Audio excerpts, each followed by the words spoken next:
That's my way of saying we have started. Sweet. We're officially kicking off this game. Except for one more thing I want to add. Is there any housekeeping to be done before we start? And who's starting, by the way? Is it me? I'm kidding.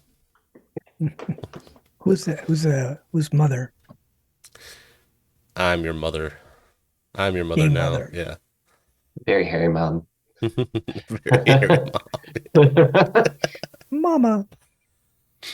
But no like questions about your characters or anything like that before we kick it off. How fast are you gonna kill us? Probably not too fast this session. Yeah. This Oh, session, good. you notice that qualifier? Yeah. I Well, like that one. what I've noticed is that in a game like this, you don't have to like set up much danger. The players will go off and find it all on their own. We'll, Yeah. we'll do it on our own. Yeah. So you guys decide how quickly you're dying off. And we're not playing like in some VTT, right? So we got to use our own dice. VTT, your own dice, your own character sheets. We're going to start on the ground level with this game and build up complexity as we go.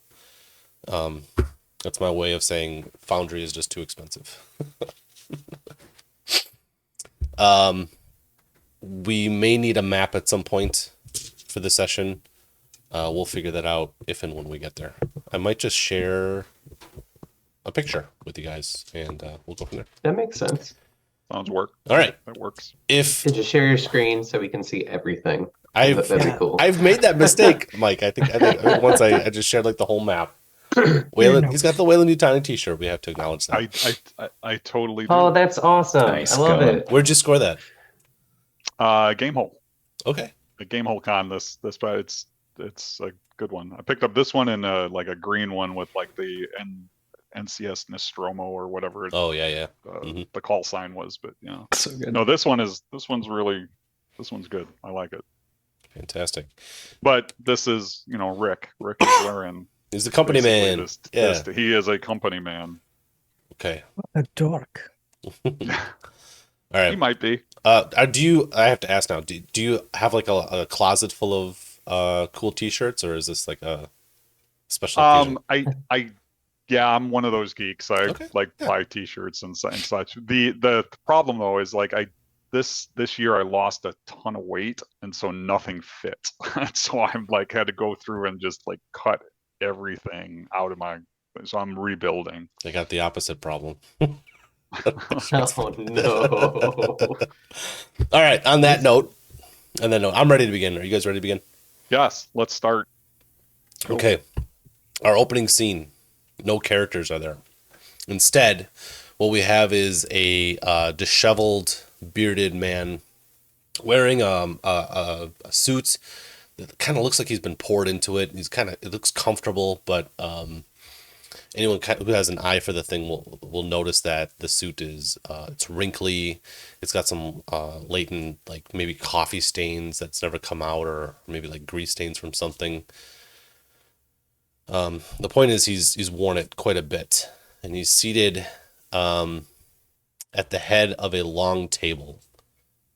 He's alone in this room, except for one imposing man stands like over his shoulder, kind of in the doorway. Instead of being accompanied by anyone else, though, Mark Lachlan is communicating to his executives through a bunch of staticky CRT monitors that gives, at best, like a hazy image of the people he's talking to. The signal is weak and sporadic. Weyland-Yutani hasn't seen fit to allocate like enough bandwidth to this phone call for it to go through. And we're coming in at the end of this conversation, this long meeting he's been having. It's obvious he's been in here for a long time because there's sweat rings underneath like his arms. The cigarettes have been piled up in his ashtray. And right now he is contemplating his last one. He's opened up a crumpled pack of cigarettes, and he's pulled out the last. It's dented and bent. And he's sort of hovering in this moment where he's holding this busted cigarette and the lighter up to it and listening as these executives one by one tell him why his proposal to launch an expedition out to the Heliostat Station and see it reactivated will not be approved.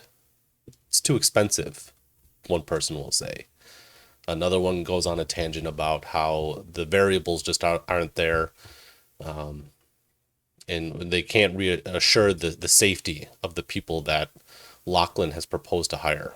Which, by the way, past this table of ringing CRT monitors, the walls are lit up by these big, like, floor-to-ceiling screens which show biographies of several strangers go by.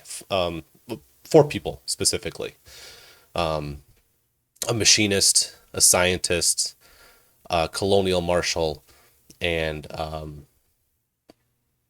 who am I forgetting? The corporate liaison. A corporate liaison. Thank you. My notes aren't. And they're each have been written by Lachlan and beamed over to these executives. And these are the 4 people that his dream team of people that he'll need to reactivate the station. It's not enough. The last tangent he hears is someone says, "Oh, the market's going to even out, and by the time Heliostat Station is brought to bear, tritium will no longer be worth mining, and they'll just too much work for what it's worth."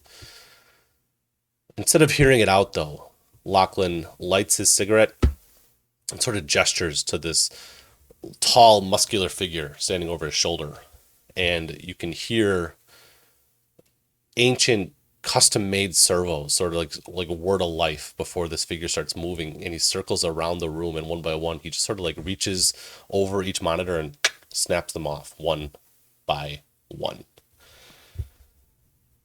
Mark exhales a heavy plume of cigarette smoke and says, "Well, fuck it, I'm gonna do it anyway." We're gonna cut over to our first scene. We have Spencer, machinist.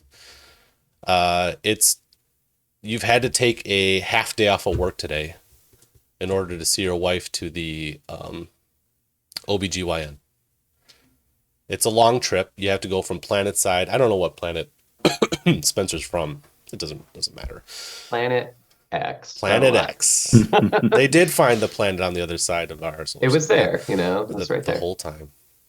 You have to take a half day off because you and your wife have to go through the long, arduous trip of moving from planet side up to the Weyland-Yutani Station, which orbits the planet. And you're in the middle of the meeting where or the doctor's visit, where you've been asked to step out, and through thick glass, you're standing in the waiting room and watching, like, not an operator room, but you're watching as the doctor sort of move your wife onto the medical table, lay her down on it, and the table sort of like on an arm sort of like swings around to go into the scanning device, and you're watching the monitors come to life as it scans her body and shows the new heartbeat slowly, weekly coming to life on the monitors. All the dollar signs are flying by in the back of your mind. I read somewhere that children cost about $500,000, over from 0 to 18. Oh, this is exciting news. This is what you say out loud? Yep. Okay. Oh, over your shoulder, you hear like the flick hiss of a lighter springing to life, and someone kind of blows cigarette smoke at the back of your shoulders. And Mark says, I spent that just to have my daughter. It's actually much worse than that. Oh, well, I forgot this is future space. It might be a lot more money. Oh, no, we're not accounting for inflation. No, he's telling you whatever dollar signs you're flashing to, like, from 0 to 18, he's confessing he's spent that much just to get his daughter, just to have his daughter. That's his way of introducing himself to you. You turn around Can't afford that. You turn around and there's Mark. Oh, same hi. suit, same sweat stains, actually the same crumpled cigarette. Did I meet this man before? No, Oh, no, but he has a Weyland-Yutani ID tag, which gives his name, and he has messaged you. He said he'd be reaching out to you about a job opportunity. Blah blah but blah. I never met him. No. Okay. And also Oh. over his shoulder, standing like just behind him, and standing in a way to sort of interpose himself between Mark and you and everyone else in the waiting room. In fact, you saw some people sort of like rise out of their chairs to like maybe go over and tell Mark like, hey, you're not allowed to smoke in here. But as soon as that giant of a man with chromed out shoulders and arms like turns to look at that person, they think twice about it, and sit back down. Oh, is he the one that's making you sweat so much?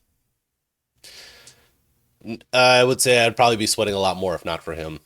Oh, Yeah. oh, I'm Mark, by the way, and he extends a hand out to you. Spencer. Spencer, good. I'm glad I found you. When you shake his hand, Spencer, you're maybe surprised by the weight of his grip and how calloused his hands are. He has the grip and the strength of another machinist like yourself. Oh, you're a working man, I can tell. Oh yeah. I got my start hauling up tritium ore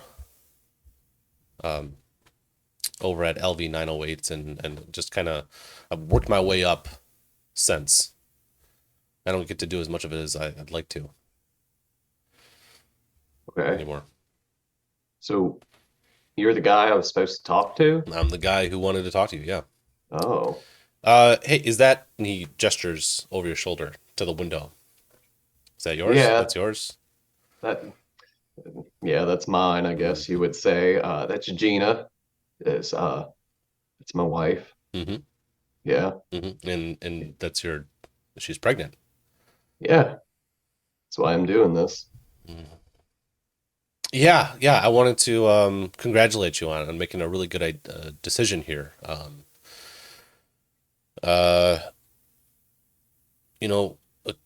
year or two out on this tour, and you'll be coming home. Weyland-Yutani, we'll get you on the premium health insurance package. The one that comes with post care. No, you're just saying all these awesome things, and it's just making my life be a little bit easier. Well, great. So Yeah. Spencer, are your bags packed? Oh, wait, we're leaving now?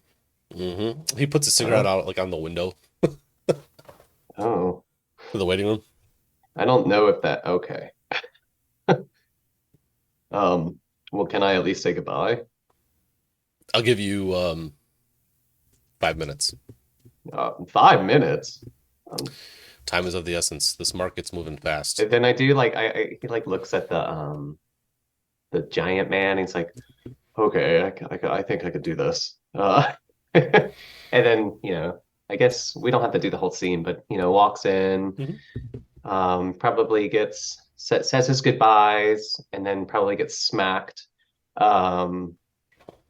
because it was unexpected. But he reassures her, like, this is for the baby. We This is for talked both about of you. this. Yeah. Yeah. Remember? Mhm.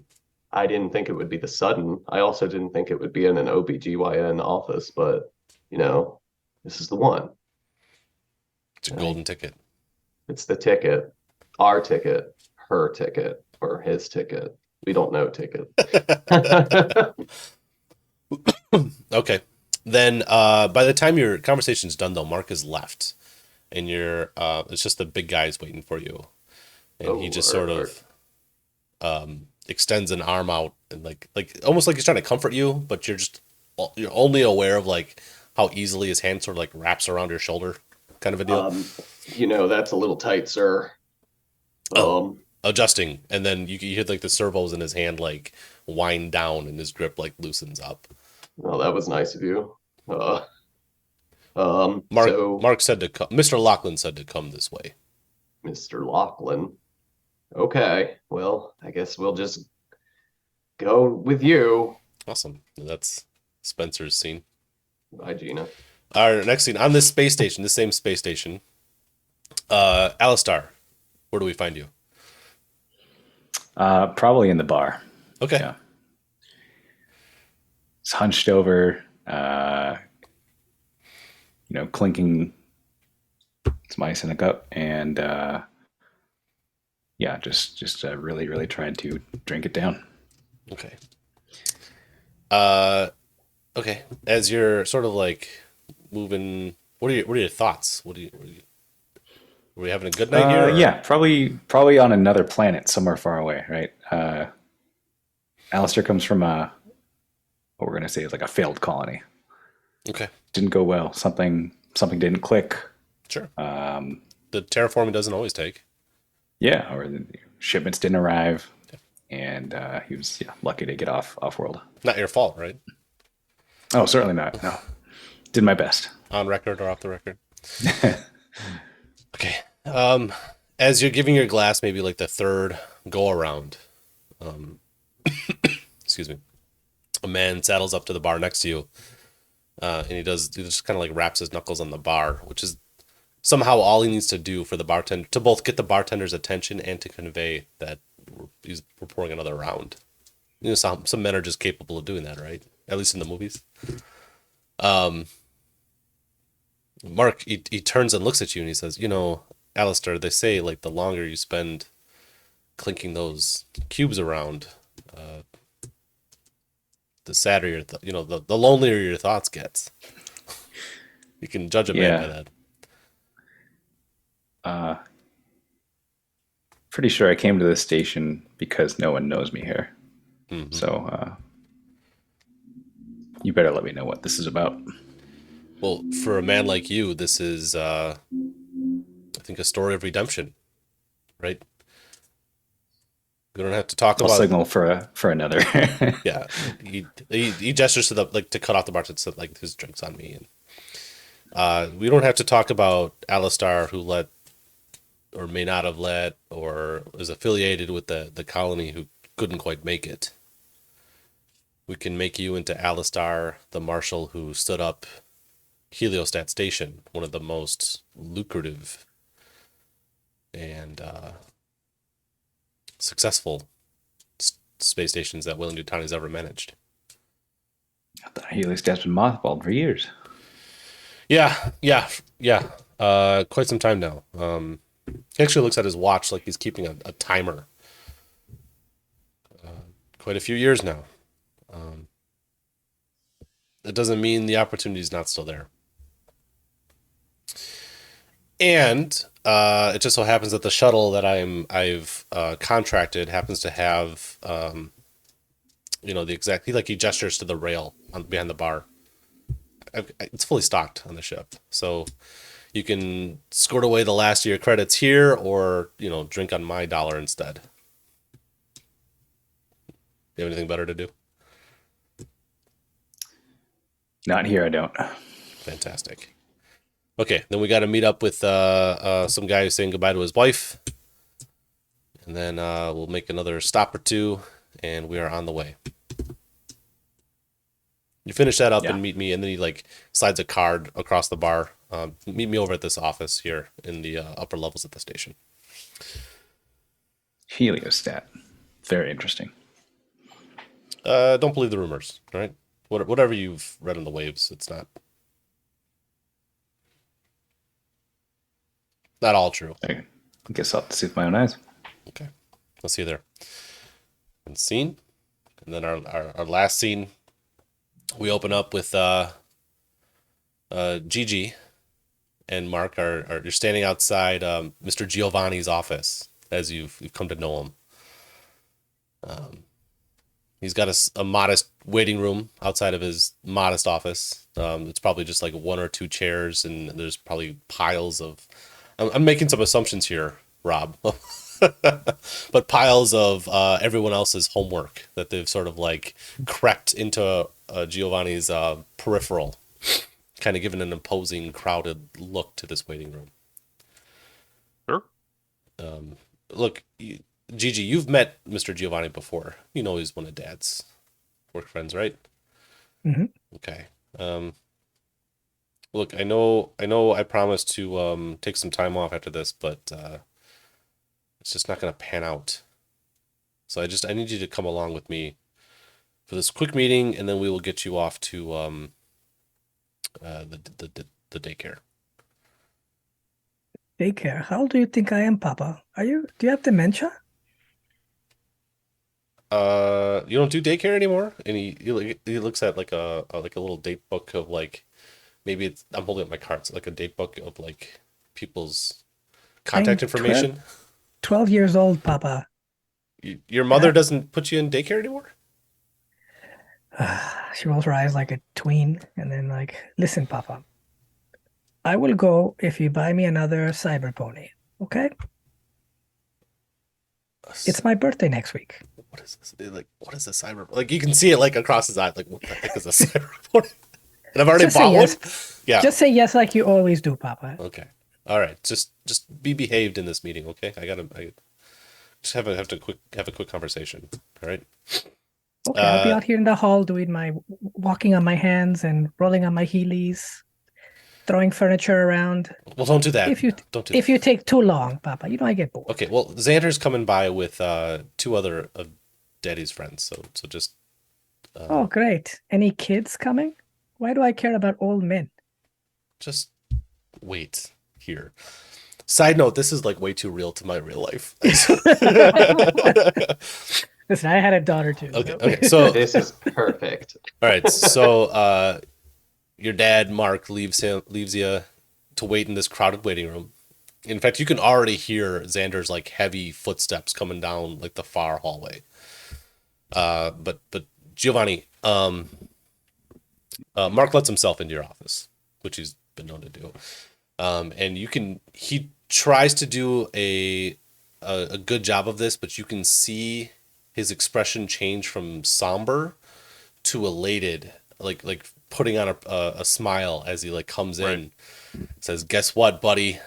Our ships come in." Right. So as he kind of comes in and just starts talking, I think the Giovanni or Rick is like on the phone, and we kind of and he's doing the whole like, hey, give me a moment, and it's the whole bit of like, yeah, no, I hear you, yeah, no, you need to do what I'm telling you. Okay. You need to listen to me, and he's just kind of like. But Mark reaches around to your like the little monitor that you're like talking through, and like flicks it off, hangs up the line for you. Heliostat's a go, but like right now they approved it, but we got to go like right now. Are you serious? Yes. What? And I need someone. I need to. I can't go. I can't go. So I need you to. I'm gonna give it. You need me to. You're gonna give it to me. Yeah. I have to. But it's got to be right now. Oh. Yeah. I've already let the wife know like that this could happen, and oh my gosh, this is huge, Mark. It's a go. They approved it. They didn't even argue with me. That's amazing. I couldn't believe how fast the call was. They approved it so fast. How'd you make the numbers work for them? I mean, there was that problem with the accounting and all. I mean, you must have worked some magic in there, man. I played to their hearts and talked about the Monroe being not the Monroe. What's the name of the ship? Oh shit. The ship that was lost. This is in character, by the way. As well as me screwing up. The Montero being lost, okay. 6 hands lost and all that tritium. It didn't take much convincing after that, man, I'm honestly surprised. So did you get the rest of the team? I mean, Yep, here you go. And he takes out from his suit, he pulls out, I kid you not, like a rolled up stack of papers that's also like moist from being tucked in there for so long. Right. And he like slides them across your desk, and they just sort of like sigh, wet, open. Those are the files on the crew. Rick's so excited, he's already just kind of spreading them out, and he's like, he kind of collapses down into the chair at his desk, and he's kind of doing the spinning thing, and he's just like, oh man, this is like the opportunity of a lifetime, Mark. Thank you so much for giving this to me. I mean, I'm not gonna let you down, man. I wish I could go, but I got the kid. you know. So yeah, no, man. This is the break I've been waiting for. This is gonna like put me on the map. I mean, just make sure that corporate like sees what I'm doing. I just can't stay at this middle management stuff for too much longer. I want to like do the kind of stuff that you're doing. I want those executive meetings. yeah, these stacks of paper are I'm gonna ignore that. This stacks of paper getting taller every time I come in here. Man. Well, I'm busting my ass, man. All right, look, they're on their way here. The ship's all warming up. It's good to go, but I gotta get Gigi. I guess. Yeah. Get out of here. All right. And he reaches across the desk to like grab you, like he grabs your, like he, Yeah. like Right. we're gonna make it off of this, man. I think Rick tries to do like the hug, and then if it doesn't quite work, I mean, it's awkward across the desk. And, Coffee like, spilled, papers go knock. Right. It's like, oh man, I mean, he's very kind of awkward in that regard, and at least from as the scene kind of closes down, I think as Mark kind of leaves the room, he kind of kicks back into that chair, puts his feet up on the desk, and just kind of sinks down, and there's a big smile across his face, like, oh man, I'm about to make it, Well, you can't wait, okay? And he again reaches into his coat and he takes out like an access key card. Like this gets you to the garage Right. with the ship. You gotta leave like now, Rick. Like now. I'm already gone. All right. I'm already gone. And he's, as you're saying that, like he's already like going out the door. Right. Okay. And then I'm not really gone because I relaxed for a moment because I'm basking in the Yeah. the opportunity. The new promotion. Yeah. Right. Promotion. Yeah. Right. What happened out in the hall while we were, first off, at some point Xander arrives with Spencer and Alistar in tow. Xander being our big muscle man. But Gigi, what happened out here? Oh, well, she greets them. She gets like, "Lala, Mr. X," and she's like swinging from Mr. X's beefy arms, like knocking shit off like the shelves. Okay, yeah. He's been Doing programmed to like gymnastics hold his stuff. arm out so she can swing off of it. Mm-hmm. Gigi, okay, fuck it. Rick's not gonna care at this point. We gotta go, Gigi. You're with me. And he, like, not watching to see if you follow, starts walking away. And doesn't even give, certainly doesn't give Xander the time of day.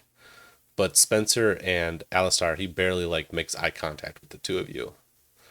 As he starts, like, flipping through, like, his agenda notebook or something. Like this is the guy who's got something on his mind. Guess we're meant to follow.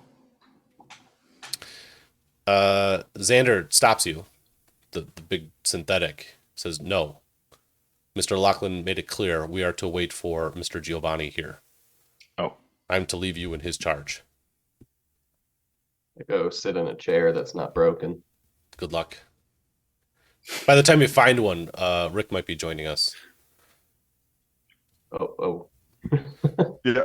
Whenever it's appropriate. Rick is, in his office. He only takes that couple of moments to pause. He's like gathering up stuff. I think he's been waiting for this moment. So there's already like a packed bag in the closet.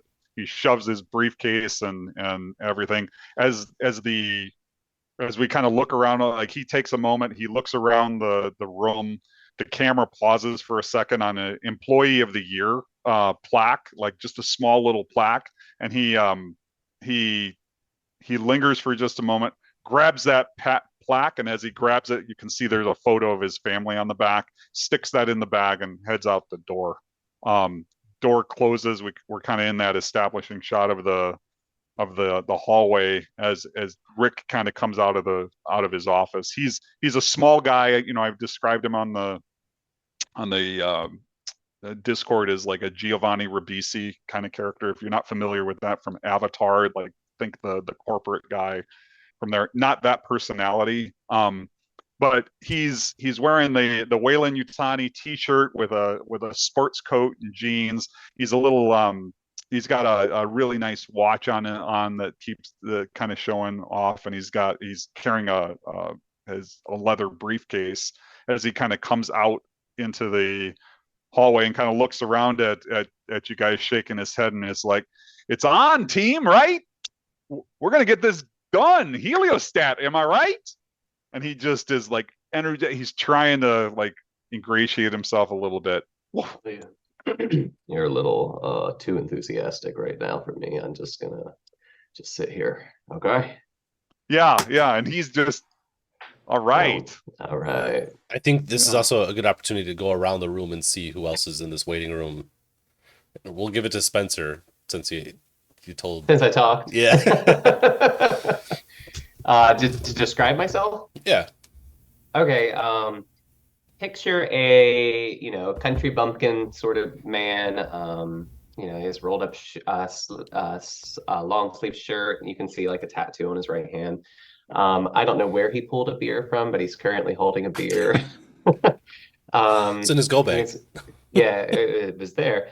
Nice and cool too. Just run of the mill country man. He's got a beard.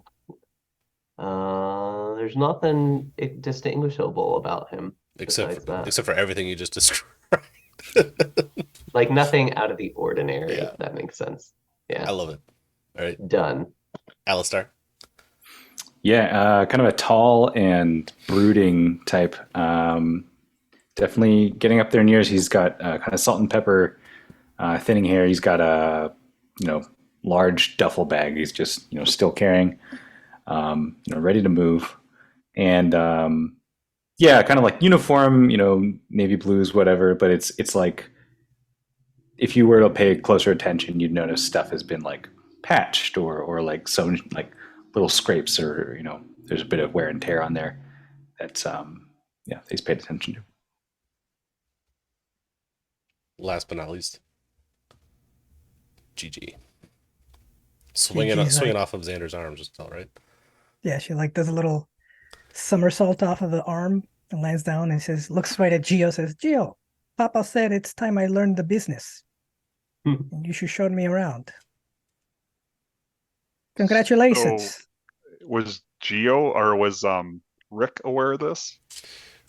Mark never talked about anything but the business, about how we're the things that got to be done to Heliostat to get it up and running, blah blah blah. No, he never talks about his daughter. Okay, so what? I guess Miguel has Gigi and Rick. I mean, do they have an established relationship? Is he aware of her or no? Nothing. You are now. Or should I bother learning somebody else's name to show me around? Well, hold on. You're great. It's settled. Let's go. He kind of looks at Alistair. He looks at Spencer's, and he was like, "Whoa! Wait a second, darling. You're joking, right? I mean, your dad, you're Lachlan's, you're Mark's kid." Mr. X, do I tell jokes? No, young master. I've never known you to tell a joke. So, I mean, Rick looks up at Xander and goes, "Space is a dangerous place. This can't be right." I start to like look for like, I don't know, a terminal or however I can call Mark and try to find out like what's going on. Hold on, just a moment. This can't be right. She's about to go into her Veruca salt meltdown phase. Yeah. So it's up to let's see. I don't know what Lala or Mr. X are going to do at this point, but it's kind of in their hands. Well, as you go looking for a terminal, X37 Xander says he raises it looks like a wall clock like stapled to his wrist, kind of like it's just because he's so big, right? Master Lachlan did inform us that time was of the essence here, Mr. Giovanni. We need to launch the ship immediately if we're going to make it to Heliostat Station. Yeah. We're walking. Let's go. Let's go. But I need to get a hold of Lachlan. I'm not putting a kid on a spaceship to Heliostat until I'm 12. He's 12. I'm sure you are, sweetheart. I get Mr. it. Giovanni. Mr. Giovanni, this is your opportunity to demonstrate true courage and leadership skills. I'm sure Mr. Lachlan would have appreciation for swift decision making here. Make a choice, sir. Let's go. Very good. Let's go. I mean, as we're going, I'm still like frantically trying to get in touch with Mark. Oh, you're getting busy tones. Yeah. Well, I guess are we so out of character? Are we doing like the 1980s technology? I would have had to be a terminal, or are we talking cell phones? Or... Terminal. Yeah, I'm assuming that at some Okay. point you would get to a terminal and try something. All right. Or like maybe over in the side of the room trying. Yeah. Right. So perfect. I'm just like, okay, before we like, we'll get on the ship. I'm talking to Xander. I'm talking to the others. I'm kind of backpedaling and walking in the direction. I'm like, we'll get on the ship, but maybe before we launch into space, I'll still don't try to get Mark up. Certainly, there's been a mistake somewhere. I mean, you're 12, right, kid? Yes, so I'm not the baby, and you're not a babysitter. It's bring the owner's daughter to work day. Was that today? I mean, under my breath, Rick is like, well, it kind of feels like I'm a babysitter right now. This wasn't exactly the promotion I was looking for, but okay. You guys get to the like interstation public transit thing. You call it a train, a rail? I don't know. But the point is, as you guys approach like the terminal to call a shuttle, Xander says, "Please wait," and he approaches the terminal and rapid fire types some command lines and stuff onto the thing that definitely it's hard to keep up with what he's typing in there.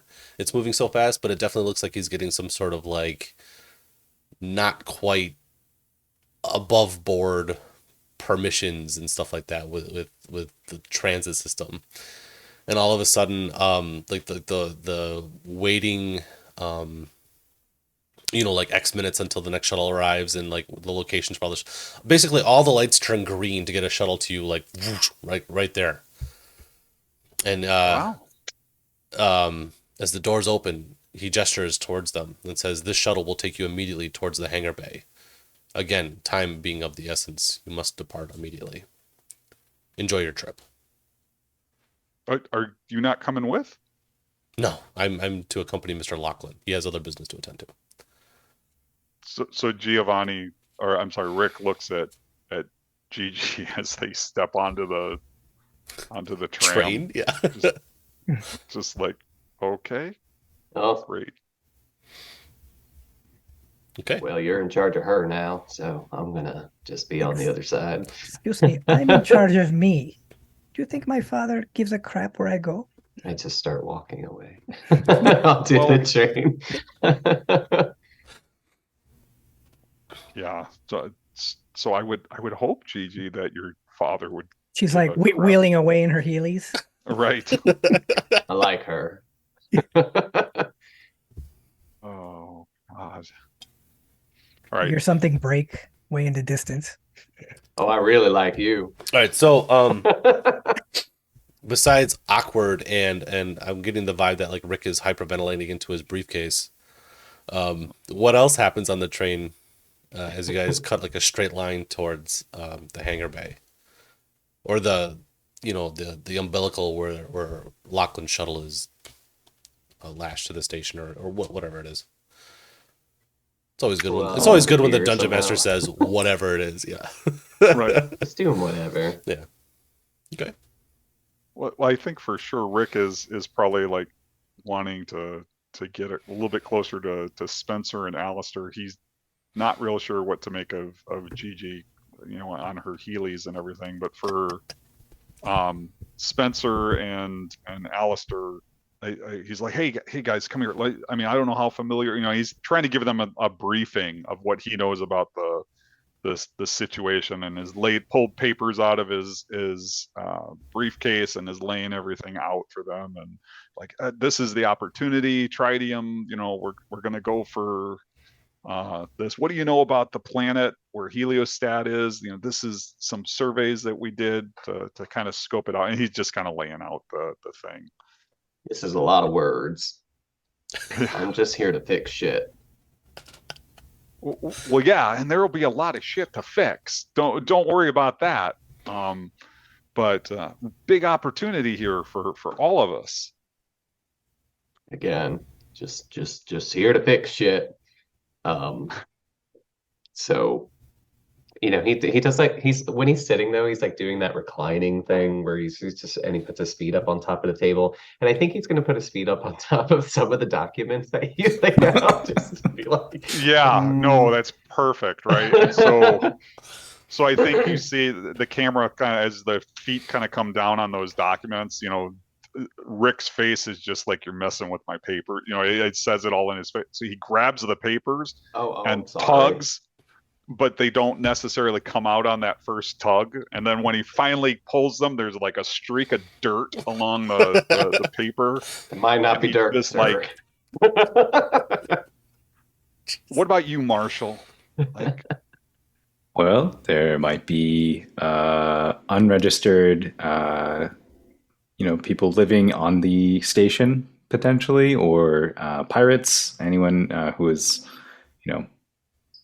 likes to scavenge or try and even tap into whatever infrastructure already is there.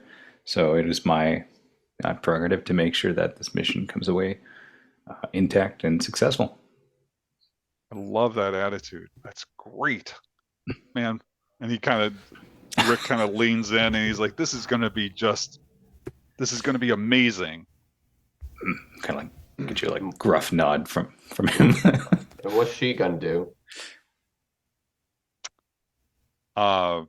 Rick kind of looks in the direction of Gigi. What's Gigi doing at that point? Just like She's going like hanging upside down from one of those handrail things. Well, that'd be the perfect time to say, like, what's she gonna do? You know? I'm supposed to learn the family business. Oh. Yeah, she's gonna learn the family business from me. Everybody. Okay, great. Have you ever been off the station, Gigi? Oh, many times. Sometimes I leave the station for months. My papa doesn't even realize. So this won't be okay. This won't have been the first incident. No, but if you see Does something your about father know you're in this train right now? no, you can safely ignore anything about kidnappings in the news. It'll be okay. Whoa. Ain't nobody napping any kids. Like, that ain't happening. Like, That was a she's joke, not- she's Mr. 12. Geo. Oh, I thought you'd have a sense of humor, but it seems well, like you pick up your butt. I do have a sense of humor. Ask your dad. I've got a great sense of humor. People Okay. like me. I'm good. But I'm just not super comfortable with like taking the boss's daughter to. Just pretend I'm my dad. That I represent my father. Yeah, Just no, I don't. Maybe that'll think make I it can- easier for you. No, I think I represent your dad. See, that's my role, Gigi. Okay. I'm Weyland-Yutani, right? I mean, I represent the company. That's why your dad put me here, because he trusts me to get this done. I just didn't realize that I was going to have his daughter like along. This kind of would seem, yeah. Is there like a hidden threat in that we're not supposed to tell Mark or Mr. Lachlan about your presence here, Gigi? No, Mr. X was there. He knows. Okay, then I think we're all above board. Oh. It's a good time for the shuttle to arrive at the Bing bong. Yep. You have arrived at your destination. It's not really much of a hangar so much as it's like the long, I picture like very, maybe it looks like padding, but it's insulation and space proofing of the long umbilical, which reaches out to what monitors are telling you is another pretty standard run Weyland-Yutani commercial freighter. It's a long range vessel, probably made for like a crew of about 7 or 8 at the most, and really outfitted for both a long journey and light to moderate towing. Make of that what you will. The roster on like the first panel as you enter this hallway, giving you like the readout of the ship. So there's already one person aboard. It's a Dr. Chaz. Dr. Chaz last name. I don't have the last name on hand. That's French. Chaz Bukowski. Shazam. Chaz Bukowski. Bukowski. Yep. You pull up, he's got he's in like the directory for Weyland-Yutani and all that, and he seems to be a scientist specializing in tritium research. He's already aboard the ship and actually already in cryosleep. Love that. He jumped, he jumped ahead and did that. Guess we'll meet him when we get there. No one else is registered for as being aboard the ship.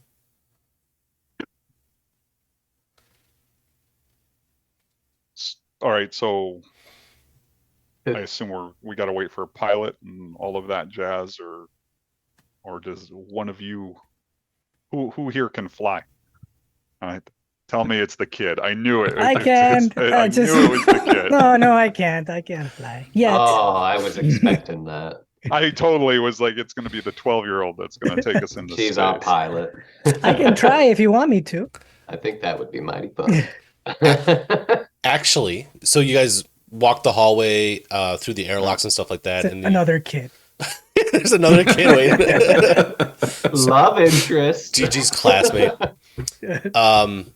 As you make your way through the ship, which as far as like spaces for you to occupy on the ship, there's the bridge, a mother terminal like with the private access off to the side.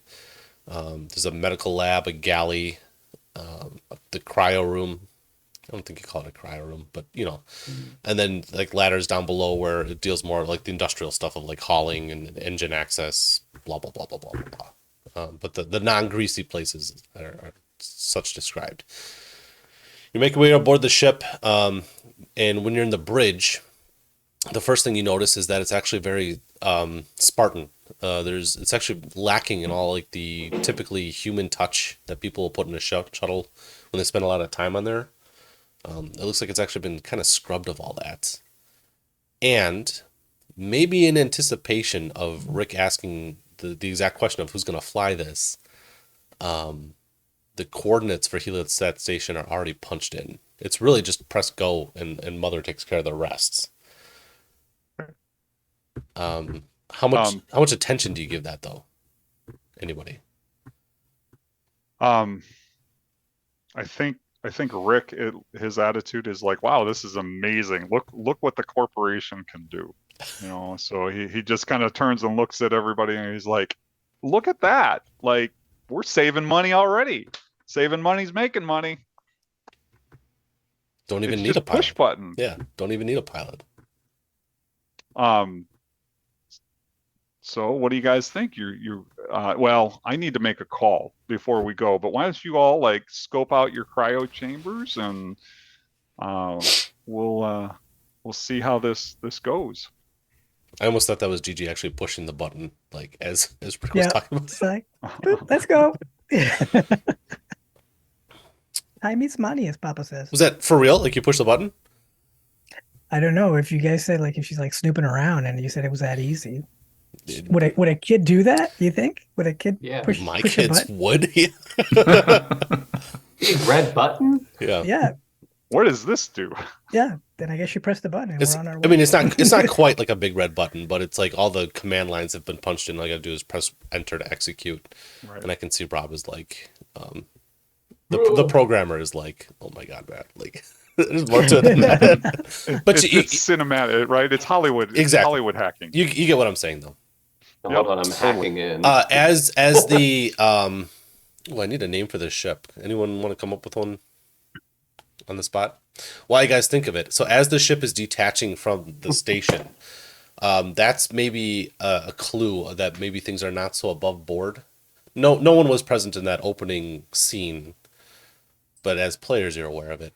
And as the shuttle pulls away, there's a brief, like a couple like alert messages scroll by saying like not approved. Like the ship has bypassed a couple of departing inspections and stuff like that. Think it's not quite as smooth a departure, at least as far as the paperwork's concerned, as the ship nevertheless decouples from the station and starts peeling away from it. Yeah, I think Rick's like, no, whoa, whoa, whoa, whoa, whoa, whoa, whoa, no, because he wanted to get on a call with Mark, but that's obviously like not gonna happen. He's like, oh, he just looks at Gigi. He's like, Who would kid, design a ship this way? just, oh my gosh, I am gonna lose my job. Yeah, it's a lot like what Mr. Exeter Xander was doing with the trolley. Yes, it is. For a ship name, how do people like the Hermes? The Hermes. I'm going with it. Sounds Sure. familiar. Messenger of the gods. The Hermes. I'm writing it down. Ship name. All right. So the tow truck with no cargo, known as the Hermes, pulls away from the also unnamed station with less than stellar report card on its departure notes. Bypassed inspections and stuff like that, and handoff signatures, handshakes, Nice. all that. No hails or anything from the station. Oh, plenty of hails from the station. Yeah. Traffic control is, in fact, like the comms panel is like blowing up as station traffic control is trying to hail you immediately. You gonna answer that, boss? No. Oh. Send him the voicemail. It's like I mean, it's not. I'm just here to kind of. Well, do you think I should answer it? I'm not the boss. I don't think you should answer that. My papa never answers any of these requests.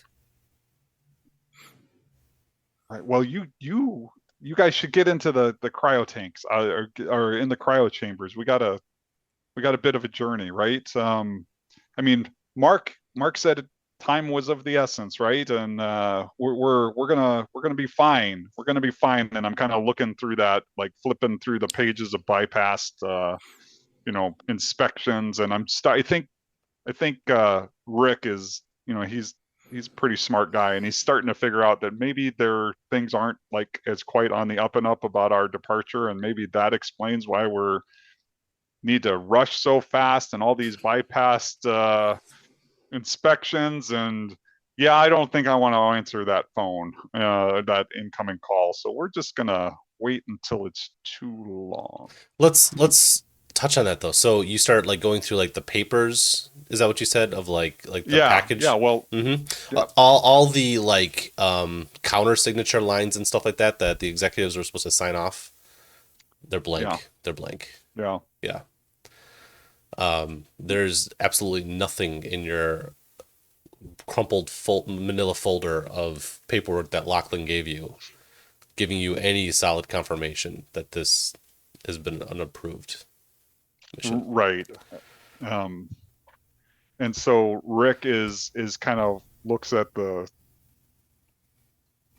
crew kind of surreptitiously as I think the camera sees him kind of look at those guys and then look at the pages, and under his breath he's just like, oh my God, as he like finger is kind of dragging down along where all of the executive signatures are supposed to be and they're not there.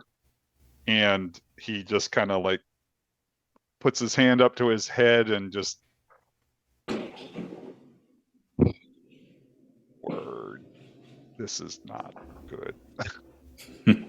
What have you gotten me into, Mark? Well, you look thrilled. Oh yeah, everything's great.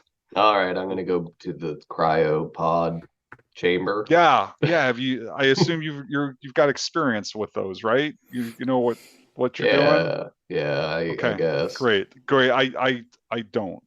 Could you give me a hand? I wasn't ready for that. All right. As you guys move from the bridge, like the long, cluttered hallways of this ship, to get to the cryo chamber, again, true to the manifest that was on the monitor on your way in, one of the cryopods is occupied. The bio readout on the screens double checks that it is Chaz Bukowski, the tritium scientist, Weyland-Yutani employee. And his personal effects are in like a locker, against the wall as well. Side note, Well, that's our missing player for tonight. Well, that's lucky he put himself in there that quickly. Yeah, so these are like like what? You just get in and like the whole thing just Yeah, does you just its push the thing? button and then you're good to go. You're just all on to nap time. Okay. A word to the All wise: right. use the bathroom first. Don't want to be stuck holding it for a year. Good. Are you serious? I don't think that's true, but why don't you test that theory? No. I think I'll. Thanks. Good idea. It's off. Get properly prepared for cryosleep, yeah. Right. Kind of makes you wonder what kind of like cryosleep hazing there is for novices. Right. You put water in the cryo sleep with your, like the old Warm water. All right. Any to-dos before you guys all go to beddy bye? Probably walk the ship if it's not too big, right? There's really not much to be said for the non-greasy parts of the ship. Yeah. Not greasy parts. Not great. I don't have anything. I He's just think like he's just trying to delay her bedtime. Like, what does this do? What Alice, does this do? Alistar, what are you looking for? I mean, just to get a sense that the ship is not going to like come flying apart the moment we hit faster than light. No. It's actually in very good condition, relatively speaking. And there's like a manifest showing that it has been like inspected and prepped. In fact, the log and registry looks like Lachlan had rented the shuttle for like this specific trip, and was getting everything. If you kind of like read between the lines, he was getting the ship ready to go in anticipation of like as soon as this would be approved. Blah blah blah blah. Like Oh, okay. like, honey, start the engine. I'm getting this approved, and I'll be right down. Kind of a deal. Yeah. Yeah, that's easier to do without a crew. Also, that's very interesting. Yeah. Mm-hmm. Yep. But yeah, this is a privately owned ship, but whoever owns it is not here. Do we assume it's Mark? It is not Mark's. Oh, It just looks like he borrowed is it. this your papa's? Gigi? My papa owns lots of ships, usually much nicer ones than these. No, so this is not your papa's. Could be. Could be. Okay. All right. Well, I'm gonna go to sleep. Do you take the beer? Before he does, he's gonna like wiggle his wedding ring a little bit, just and then head into the chamber. Okay. Do you take your beer in there with you? Is that a Oh, thing? hell yeah! Right when I wake up, it'll be nice and cold. It's a chill. All right. I think they go to cryo sleep too, but I don't know. We'll find out. Gigi, how about you? Anything to do before you go to bed? Yeah, she's like gonna delay it for a while. She's gonna like spin around in her Heelys for a while. She's gonna like put stickers and write on her cryopod glass, like customize it. Awesome. Oh, I hope the stickers are like rainbows and No. ponies. And then eventually she'll like press whatever button happens to be in her periphery and hope that it does what it does and then go to sleep. Self-destruct initiated. Right. Why would they put that in a cryopod? Injects it. Yeah. All right. For the four of you, it seems like the blink of an eye, the cryopod lids slowly lower down, and your eyelids get kind of heavy. And then the next thing you know, they're snapping open, and there are sort of like, when I say soft warning, proximity alarms going off across the shuttle. It really just means you've arrived at your destination, not like you're under attack. But the ship, the Hermes, has like awoken up saying like, hey, there's something big right here. Time to wake up. It's not the kind of alarm you can hit snooze on. I think Giovanni, as he's kind of coming awake, I mean, that alarm is disorienting and probably disconcerting to him. I don't imagine he's like, this is his probably inaugural time off world, so it's just like, what, oh my gosh, what, what's going on, as he's kind of trying to banging against the lid and trying to get out of the Can't find the open button. Right, like, so Okay. A rude awakening from hypersleep counts as an attack against you. Ooh. Oh, actually. Huh? Okay.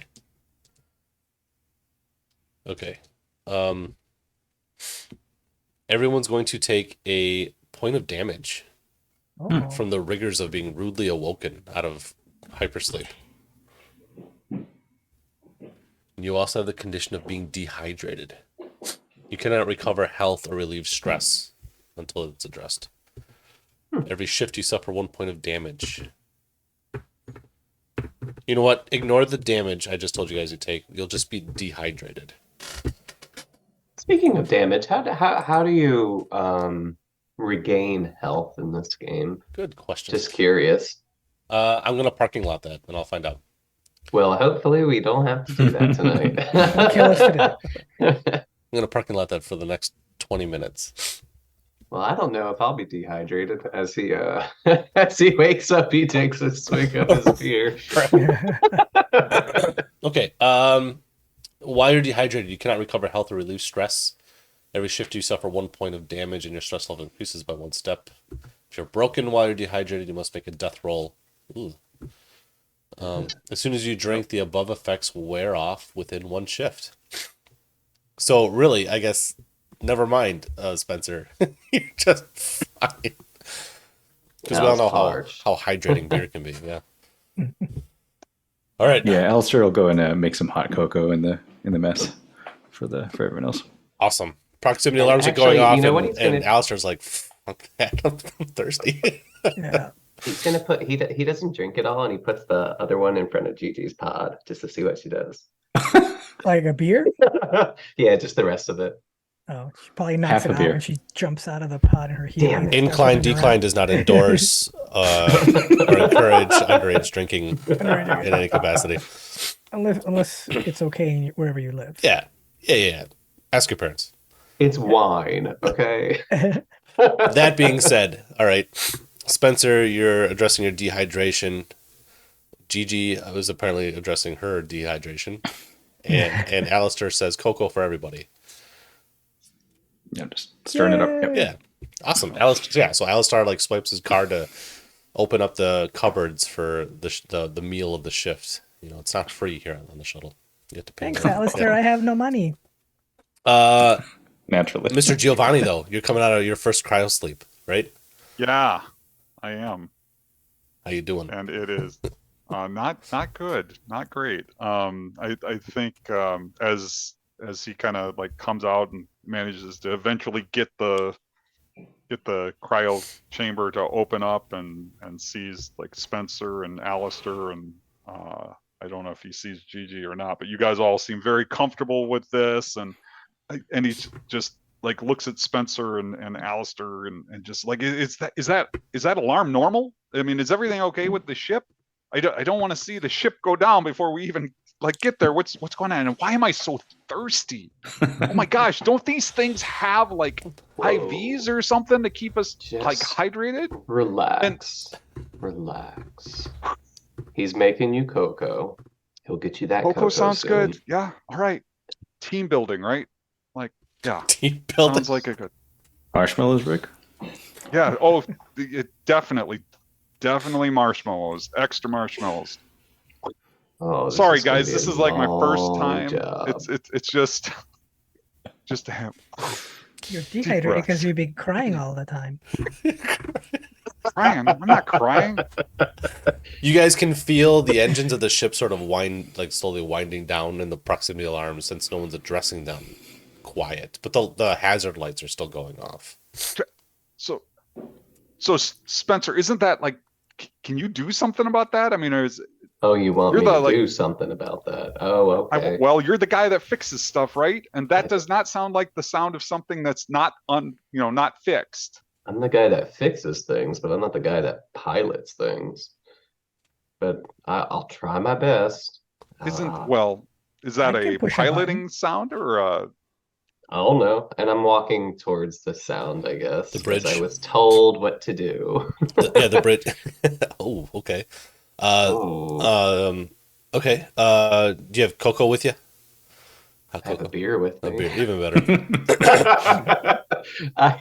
That's all he packed. Just beer. Yeah, your wife was like, "You got your go bag, right?" He like Necessities. opens it up. It's just like beer and a wrench. That's also very important. Okay, Spencer, you get to the bridge and the safety shielding is like slowly rolling off the windshield. What'd you call it? A windshield on a spaceship? Yeah. The windows. And coming into view, sort of being eclipsed by the gas giant.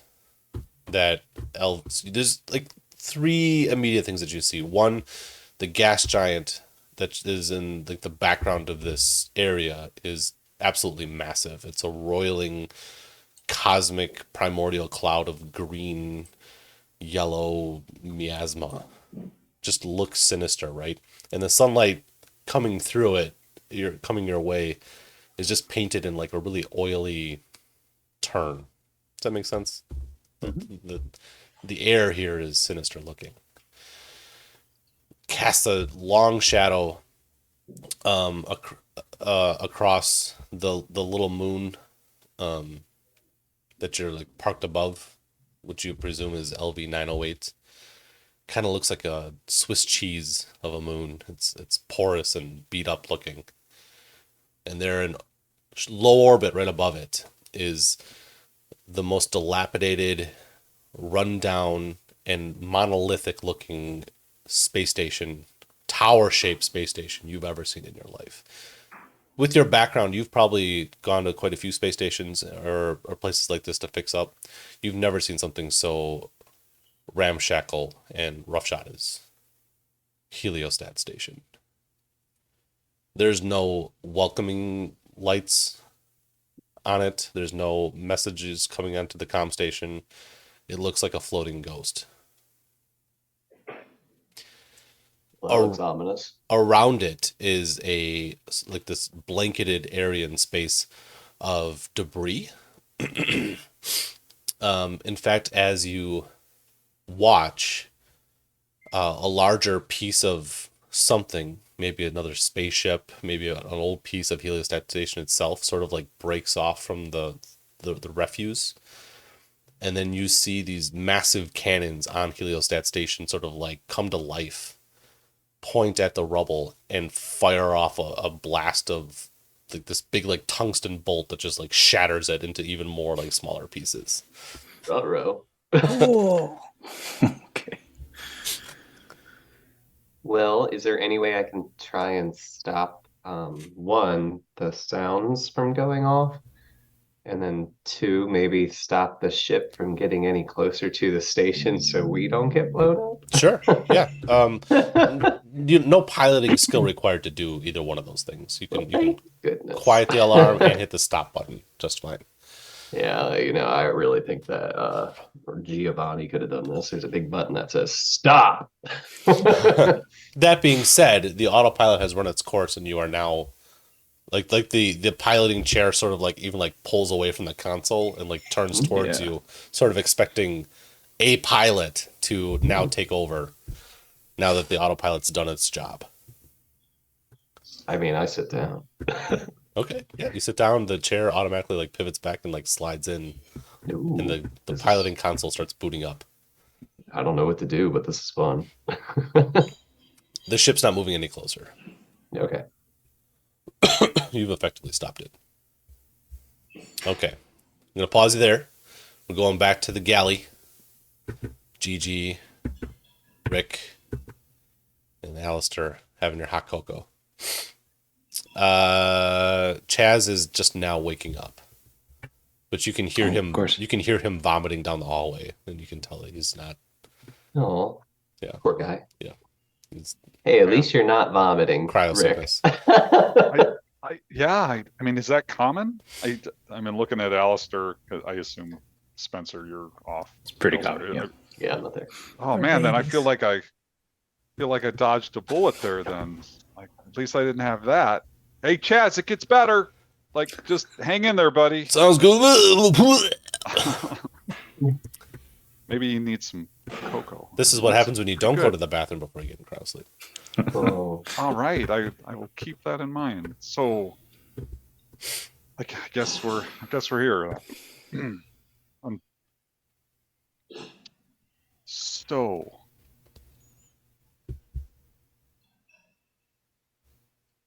He's just like kind of shaking his housing head her at you. cocoa. I hope you get like a milk mustache.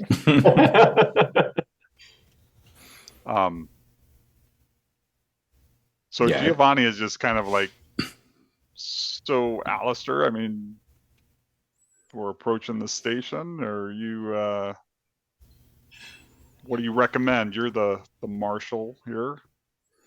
I mean, I think we just gotta, make sure everyone's feeling all right before we start moving too quickly. Hopefully, Spencer's got us on a stable orbit. I'm assuming, but I'll maybe go check on that. I thought Spencer just fixed stuff. Is he piloting the ship? Well, we Maybe- just stopped, so I think so. Okay. I think I'm gonna go find Mother and make a call or two. I'm So- bored. Are we there yet? Yes, Gigi, we are there. I'm still I'm- bored. Can I have more cocoa? Yeah. The bill adds up, Alistair. Swipe your card to get another hot cocoa. Yep. Okay, so it sounds like the group more or less is moving from the galley to the bridge. Well, yeah. Where's the Mother terminal? It's Is attached. that It's a attached to the separate room? bridge. Yeah. Yeah, that's where Rick will head. Okay. Then you come up to the bridge just in time for Spencer to have. You've been watching what's going on long enough, and it looks like any. You can see basically Heliostat Station is blasting any large debris that's coming close to it, to keep it from approaching. Hey, little lady, watch this.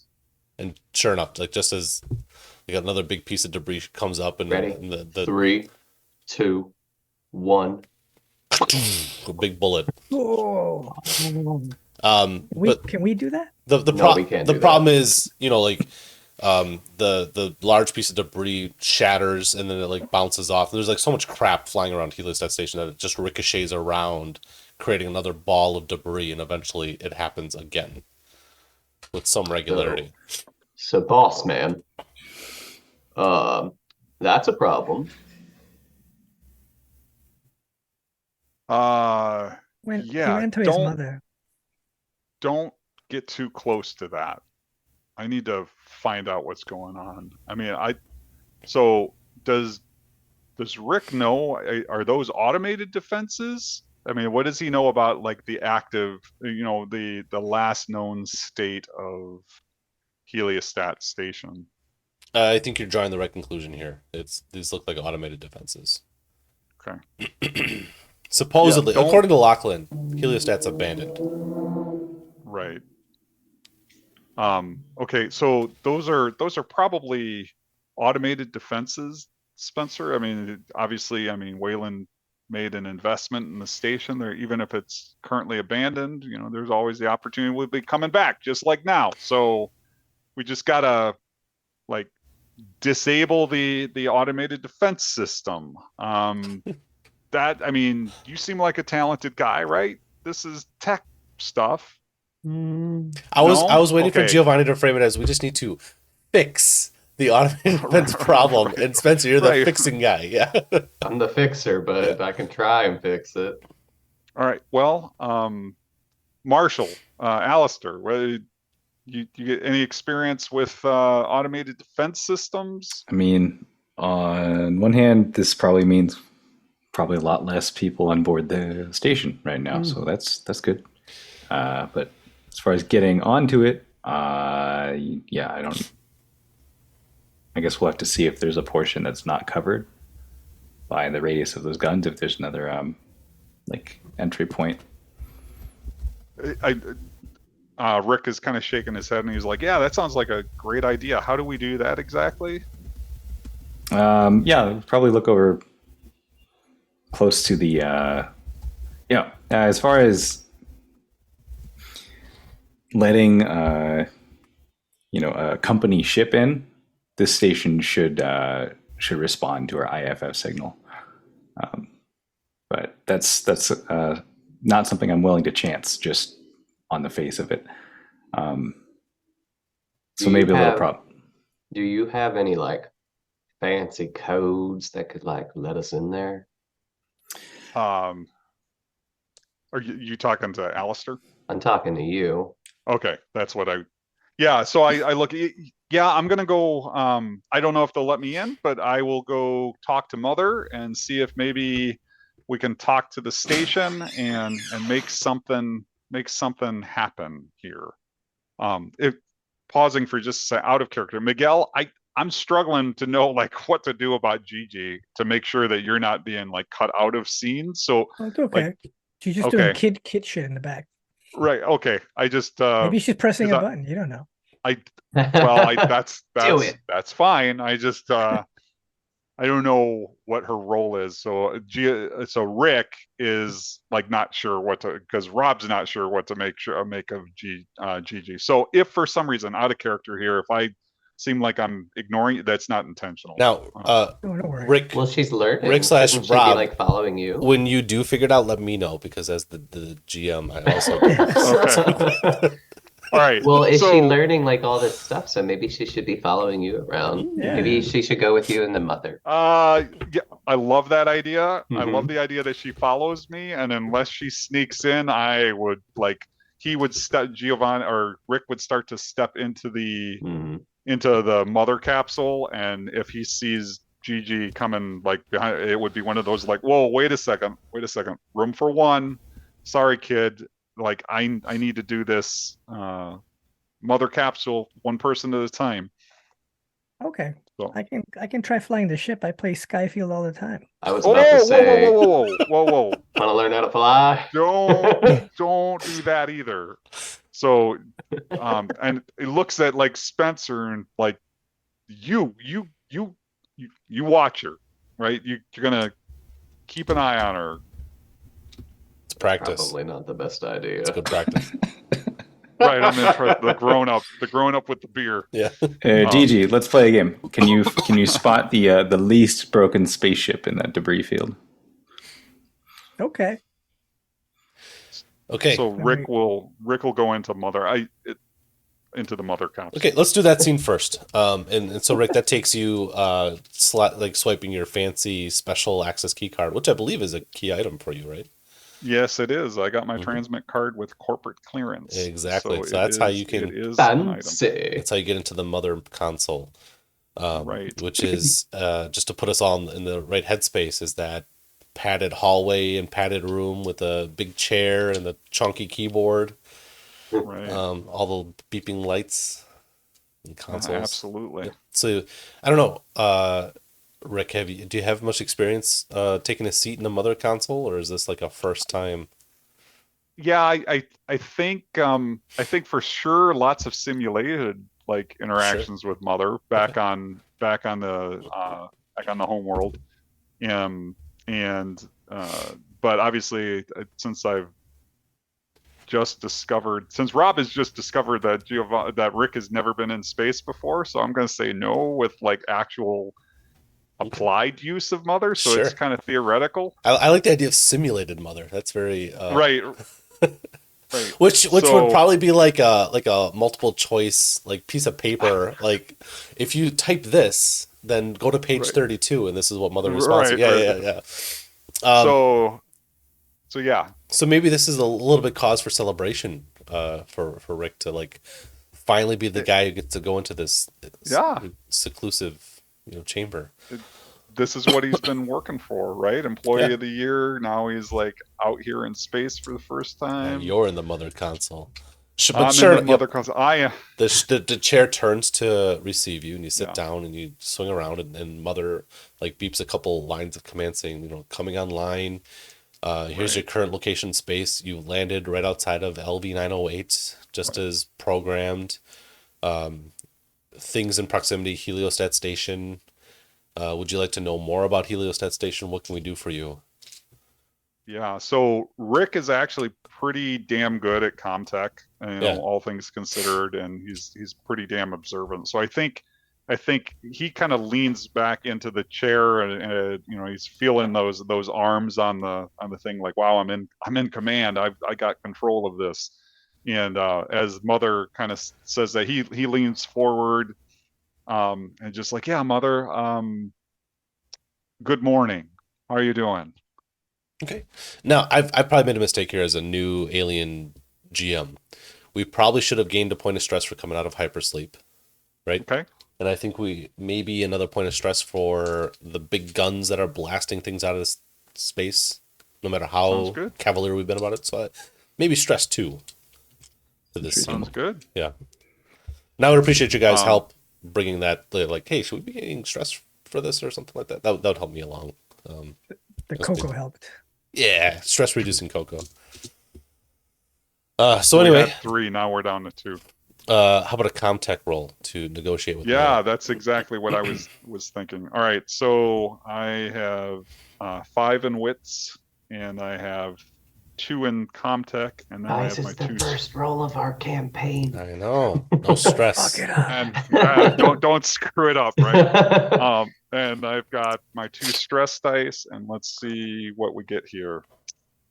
2 successes, no stress or no panic. Okay. Cool. So 2 successes, you definitely succeed.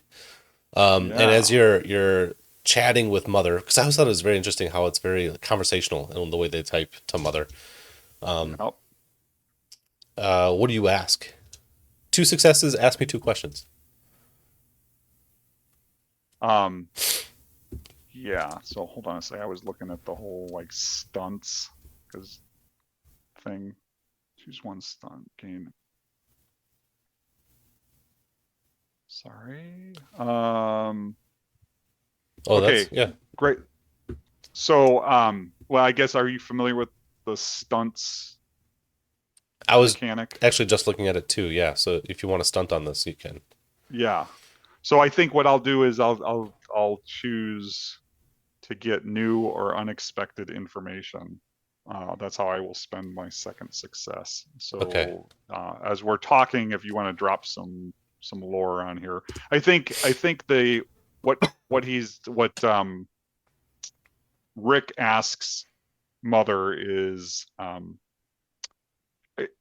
can you connect me, Mother, to the heliostat? We need to turn off the automated defense systems, at least on our approach. Can you do that, Mother? No, I can't. And here's why.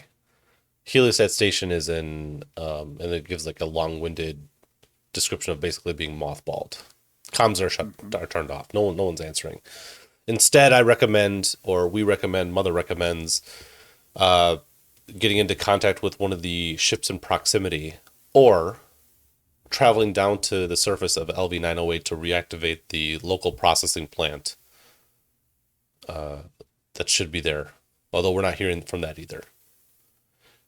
And then Mother gives you it says like, oh, we're picking up on one such spaceship at these coordinates, and it gives you like space coordinates, blah, blah, blah, blah. And relatively close proximity. And that's Go that's ahead. an active ship. It's a ship that's showing up on the Hermes radar. Okay. Active or not? Okay. Not really sure. What I wanted to make sure was like it's not. Is it like in the debris field? Oh yeah, it's in the debris field. Okay. Okay, great. So two avenues it's recommending. Either go on down to the surface of LV-908 and work with this. So here's what happens here, basically. Heliostat Station is the home base where short-range shuttles will go from Heliostat down to the surface of 908, collect the tritium water, and either bake it there on the surface side station, or more likely ship it back up to Heliostat where it gets baked before being sent out. So one recommendation from others is to try your luck on the surface, see if that local factory is still in operation, or, as it turns out, find this spaceship lost in the debris shield, in the debris field, and work with that. Right. However, as soon as these lines of recommendation from Mother's computation come across the monitor, the text actually starts to crawl backwards, like it's being untyped. And the whole conversation is like rewound in front of you. And then there's just Mother deactivated. Mission not approved. Please return to and then it keeps scrolling. Please return to. Please return to. Please return to. Fantastic. I think that's probably stress. Okay. Well, we just lost our main. If Mother's been deactivated, I'm a little concerned about how that's gonna.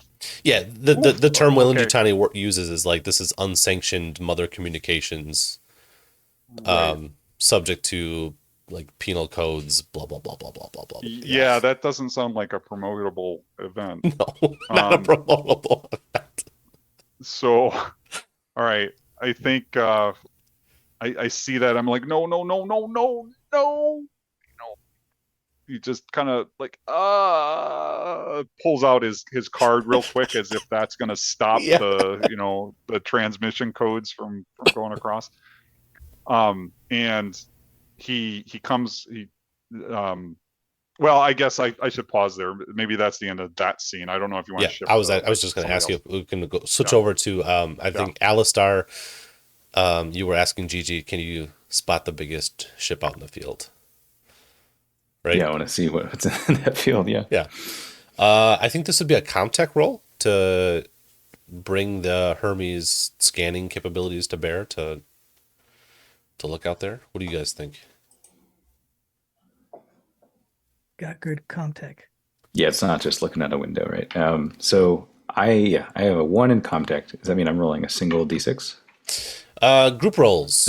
No, it doesn't. But group roles, when you face a challenge together with other PCs, you don't roll separately. Instead, you choose who among you is best suited to take on the challenge, and the others help. See below if it's relevant. So GG or some kind of computer geek. Yeah, so I'm not. for help, for each person helping gives you +1 die. So who has the bigger Comtech dice pool? Because Comtech is attached to which skill? Wits. So actually, I've had wits, but on only 1 in Comtech. So I'd have, I think, 6 total. 6 total. Yeah, and then you add your stress dice to the pool too. Sweet. Okay. So if your wits is 4 and your Comtech is 2. That's 6, right? Yep, and then you add your stress of 2 to 8. But Gigi, what do you? Would Gigi give him 1 more die? Well, it depends. Who's got the bigger dice pool? Oh, I see. Oh, I don't have anything to Comtech. I have 3 wits. Okay, so I think then I do. Okay, yeah. So Kevin, have you played this game before or not? No, actually. Okay, so when you roll your stress dice need to be a different color or somehow distinguishable from your. Thank you. Okay, that's really good. Normal dice. Yeah. No.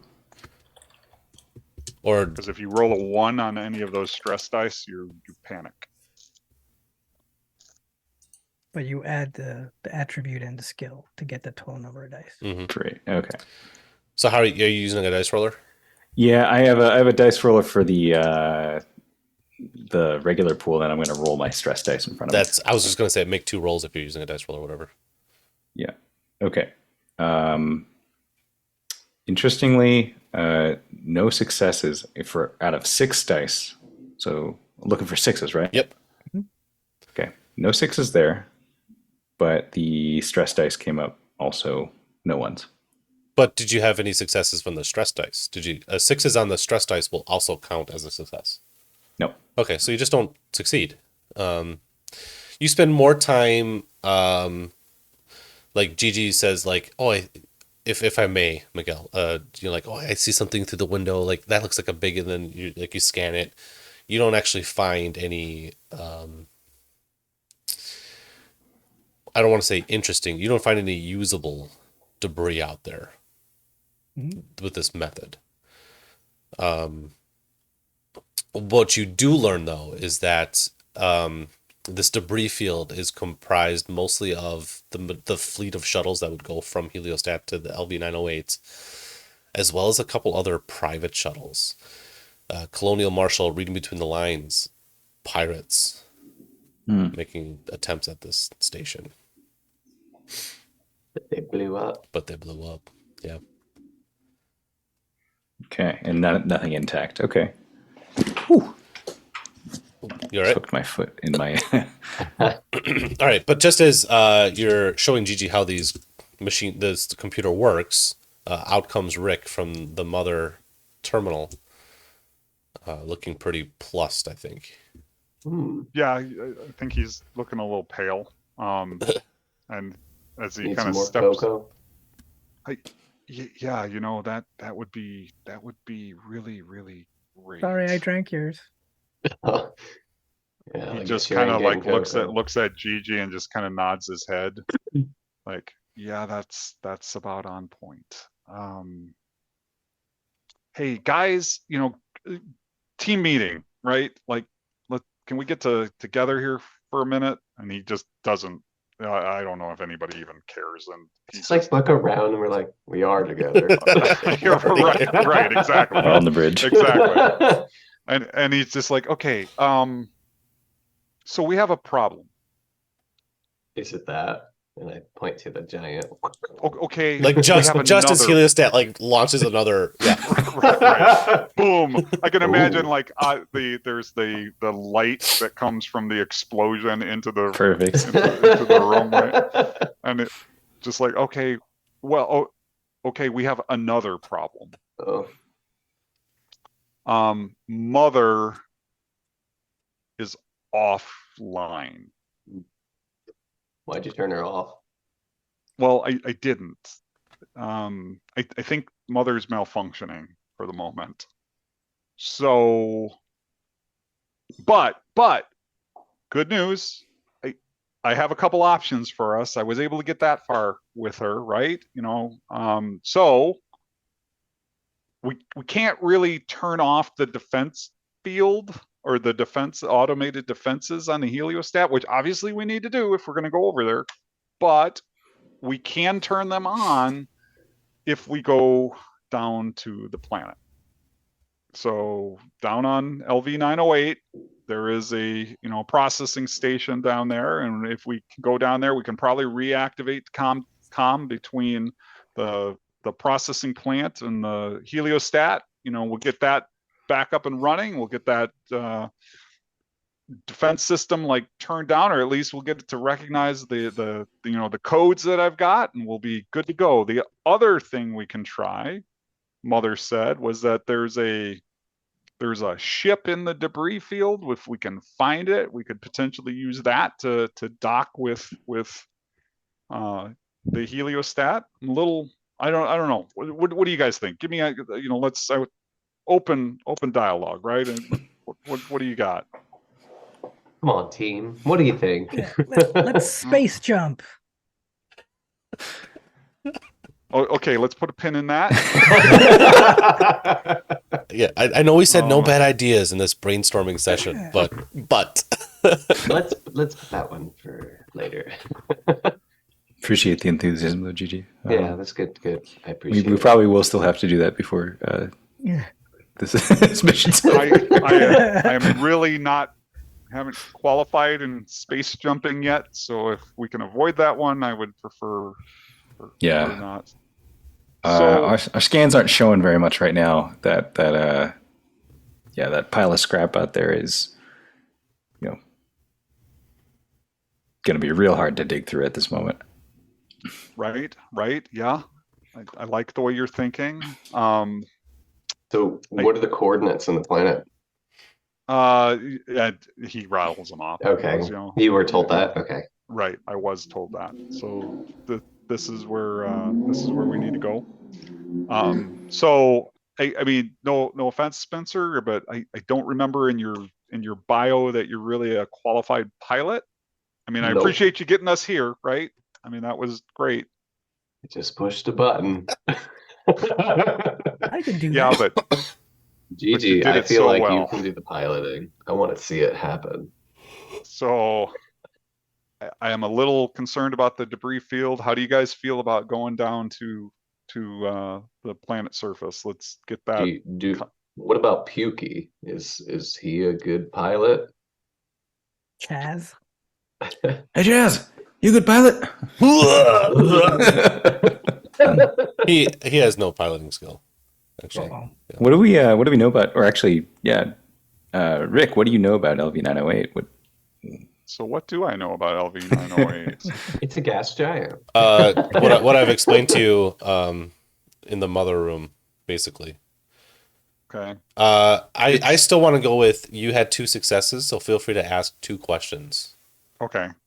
All right. Can I phone a friend? Yeah, absolutely, yeah. All right. So The group can ask 2 questions. I was just gonna say, if we can crowdsource this a little bit. So you didn't ask any questions when you were in there? Well, I didn't, because I was going off of the rules as written, which is like you get 1 success and then you get like a stunt. We're retconning it. It's fine. Yeah. So I mean, it's perfect. Back in time. I'm thinking. Yeah. So I mean, is there anything specific you guys want to know? We got 2, and we'll just say Rick asked those questions when he was in the room. Well, do we have? I mean, what I remember or what I know, and Matt, you correct me if I'm speaking out of turn here, but we know that there's a lot of water on the planet, right? They have to like collect a bunch of water, and then so it's I relay that it's actually, LV-908 is a water planet. I mean, way more water than what we see back on home, back home on Earth. Based on what I know of this site before it was mothballed, I would expect that the processing plant's going to be more or less on an island. And let me give that one for free. LV-908 is basically a sponge of a moon. There's a bunch of like water-filled cave networks running through it. Okay. Yeah. Ooh. Okay. So we're going to the moon, not the planet. The planet's a gas giant, so there's no landing on that. Okay. Yeah. Okay. It's that green and yellow miasma out there. That's why I was a little confused. That's like, how are we gonna land there? Right. Yeah, I was obviously confused. So so I describe it, it's sponge planet.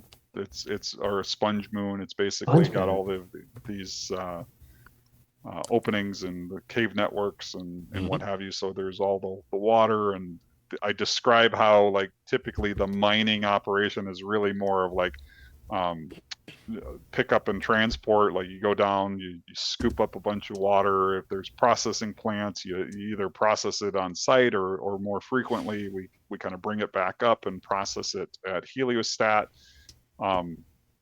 And obviously, all of that was shut down. Now the economics of the situation have become really favorable, and if we can get this back online really quickly, we're all going to it's going to be a great day. And oh, by the way, did you know Weyland-Yutani blah blah blah blah blah uses tritium and for building better worlds, and like this is how we use it. You guys are contributing to that. Flash over to wherever Lachlan is right now, and you just got like an excited shiver, like, oh, someone's talking about tritium. I love Ooh. it. My favorite topic. Gigi's like trying not to nod off. Yeah, how many times has her dad like gone off about how great tritium is? Yeah. Also, tritium is used for space. It's space gas. All ships fly off of tritium turns into helium-3, which is the fuel you guys use. Perfect. So really, we're mining for the future, right? I mean, we get this. We're going to be able to put even more colonists out, go further, do more, build better worlds. You know, it's just a great situation. So, I guess the question, do we know, or does Mother know? I guess I'll again ask you guys. It seems like we probably want to know whether the processing plant that we're going to is on the surface or inside of one of the caves. Yeah, and if there's like environmental concerns there too. I was thinking like other people down there too.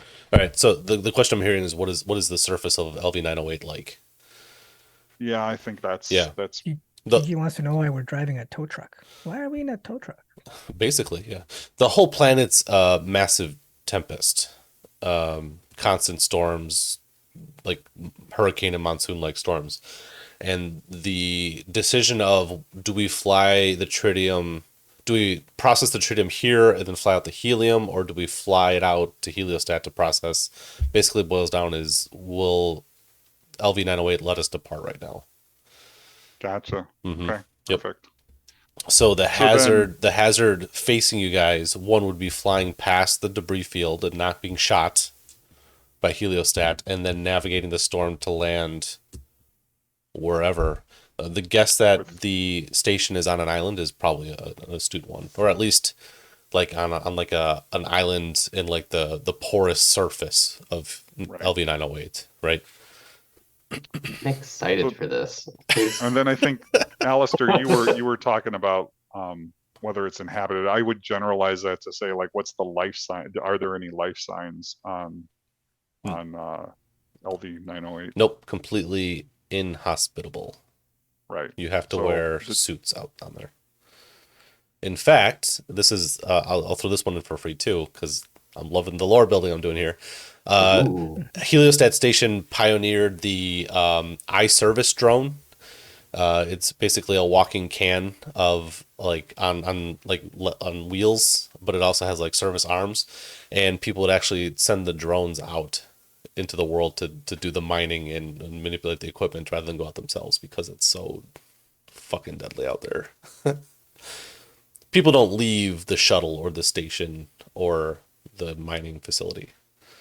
Basically, they send these things out instead.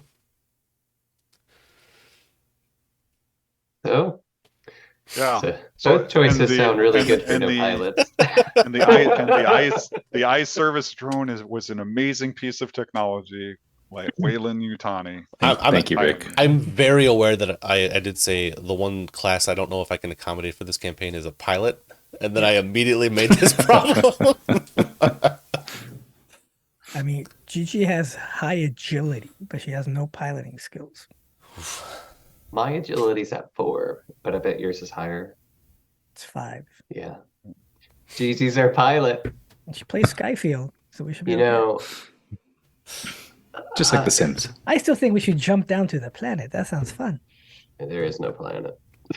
Or whatever this thing is. Well, you said it was a moon, right? It's a moon, yeah. The moon, yeah. Well, which is the less dangerous one to go to? Like just going to the planet or the moon, or I going through the debris? If I had my, I was really kind of hoping that you guys would give me some like information that I could like, think a little bit about and then make a decision, but that's not happening. So I don't know. I'll toss out to you. It feels to me like it might be safer to go down to LV-908. I mean, we got 2 problems if we go towards Heliostat, right? We got to navigate the debris field and avoid the lasers. Mm-hmm. And I'm thinking, I don't know, maybe we should just deal with the storm. Either way, and he kind of looks at Gigi. I guess you're You're the pilot? Well, little lady, let me just get out of this seat for you. Yay! Find a phone book for her to sell. She has her Heelys. Yeah. She'll be able to reach. And I give you like the keys, even though there aren't any keys. So, but- Rob, as our veteran alien player, my question to you: could you use the observation skill to help you navigate the choices in front of you? You know what? I would. Well, the choices in front of Rick. I think there's a couple of different ways we could do this, and this is me kind of spitballing a little bit here. Observation, if you're saying there's something I would notice in the environment, like with my eyes or senses, then observation is probably the right call. If it's, if it was something like where I was using a piece of equipment, that would be more like Comtech. There's also survival, which might come into play if there's a malfunction. but I guess it's really up to you, Matt, as far as like, is it something that like I would see out of a window or like notice blinking on a console or something? Then maybe it's observation. Sure. So my view through the camera on this scene could be Rick talking to the group, like you're all talking to the group, and you're also referring. I mean, you have console readouts in front of you, and you have the window open. You're looking at the debris field. You can count. Someone could be counting like time between shots, blah blah. Right. To sort of gauge all these threats in front of you. If you want to phone me, for help, I think success on an observation roll could maybe help me paint the threats in front of you in a little bit more planar context. I am happy to roll observation. I am pretty damn good at that. So, all right. So I have 8 dice for observation and then 3 stress. That's a lot of dice. So as long as I don't panic, probably be okay. Also, It'll be fine. I see that there's specific means of gaining stress in this game, so we shouldn't arbitrarily just be adding stress. Although that stressful situations are one of the markers for it. Right. We have 2 Okay. or 3. Should be. He has 3. Yes. I have 3 because when Mother shut down, that was Okay. Stressful. it was stressful. Yes. Okay, so I have 3 successes. Oh wow. Okay. Nice. So I get, in addition to just success, so however you want to go for the 2, for every additional success, you get to know the answer to one of these questions. Is it coming for me? Are there more of them close by, or how do I get in, past, or away? That last So one is obviously, yeah. Okay. Absolutely. So if you were going to navigate down to LV-908, the threats in front of you, one, you'll probably get shot at by Heliostat Station because you got to fly like around it to get down there. Okay. 2, the storm winds orbiting Heliostat LV-908 are could rip the ship apart without a skilled pilot to land it. And 3, I don't think it's absolutely clear where the facility is, so finding it would be a needle in a sponge kind of a problem. And then also consider the fact that you'd have to, I mean, this is just me thinking, you'd also have to leave LV-908, which you're going back the way you came, right? Right. But let me just suggest this: going through you're not going to have to go through the debris field either way to get to Heliostat Station. Okay. That I did not realize. Yes, Right. stopping at a ship to pick up a transponder code could kind of be on the way. But we don't know what ship. Rick does. Before Mother hung up on him, said that there's a ship right out there, and in fact, Rick has I misunderstood. I thought it was there is a ship out there. Maybe. I mean, I'm pretty sure I made it clear to Rick that Mother gave you like the XYZ coordinates of where it is. Okay. Oh. I guess I thought those were the coordinates of the LV-908. Okay. My mistake. I didn't make that We very were clear. all No. mistaken. When we replay all of this, This is why we playback, we're going to record. find that Right, we're gonna find that I messed up. So because it sounds to me, it does sound familiar that No one we're messed talking up about this here. ship. It's okay. So yeah. So after we kind of talk, I think that's what Rick kind of lays out for everybody is like, okay, no matter what we do, and he's kind of pacing around the room. No matter what we do, we got to go through this debris field, and I mean, if we can, here's the coordinates for the ship. If we can get to the ship, we'll at least pick up a transponder code. We're gonna have to deal with the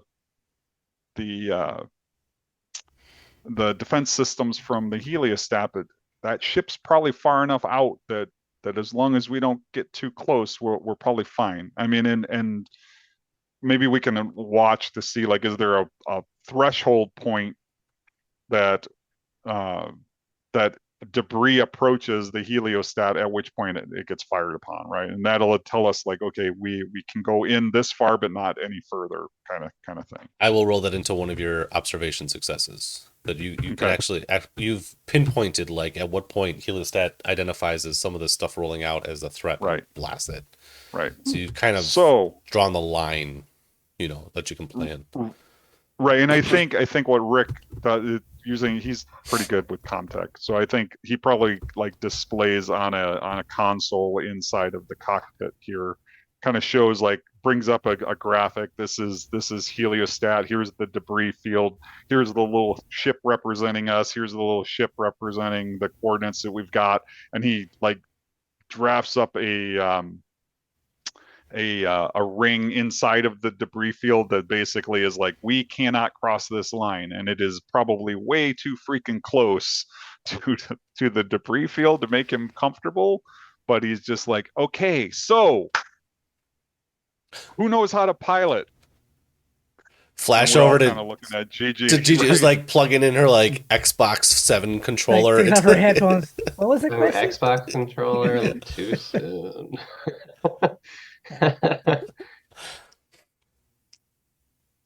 Let's do it. Let's do it. All right. So great.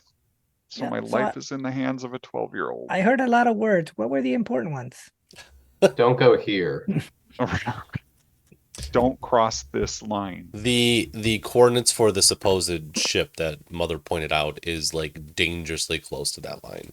Fly just a little bit too far and you're in trouble. Of course, right? Just pointing out the consequences of failure on this roll. No pressure. Well, does anybody have higher than a 5? Well, I mean, Matt said we don't need a pilot for this game, so we trust him. So I would like to. Wait, I mean, I can. A GM wouldn't assist, just lie right? to his players, would he?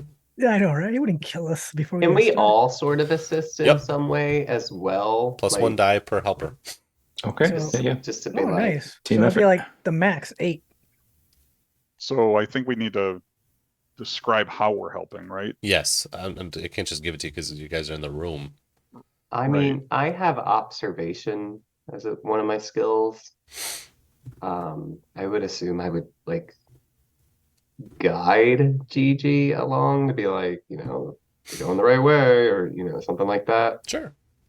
Is that okay? Yeah, that works. And I like that you keyed in a specific skill to help too.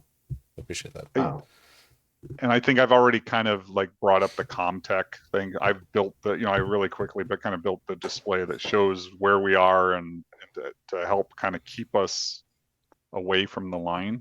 Exactly. Yep. Yeah, and like Right. following along from what I was doing earlier, probably trying to act as a spotter for other pieces of debris moving in. Like, Alice, you know what would really help another Coco? that'll be the guy throwing up. Look at that. Where that? All right, so I have 2 stress and I have 8 dice for the roll. 8 plus Piece 2 of stress cake. dice or 6 and 2? 8 plus 2 stress dice. 10 dice. The odds, you'll probably do this. Yeah, unless I get like a panic. All right, I'm going to roll all of them. Also, Alistar, one thing we didn't touch on is if you don't roll any 1s with your panic dice, you can push the roll. You take a point of stress and you can re-roll. That's right. Yeah. Okay, yeah, I was just reading up on that. Yeah, so Gigi's has the nimble talent, so she can actually push twice if we need to. Ooh. The Ooh, chances of nice. our campaign ending right here are. Pretty high. You know what? I'm not going to finish the sentence because I'm.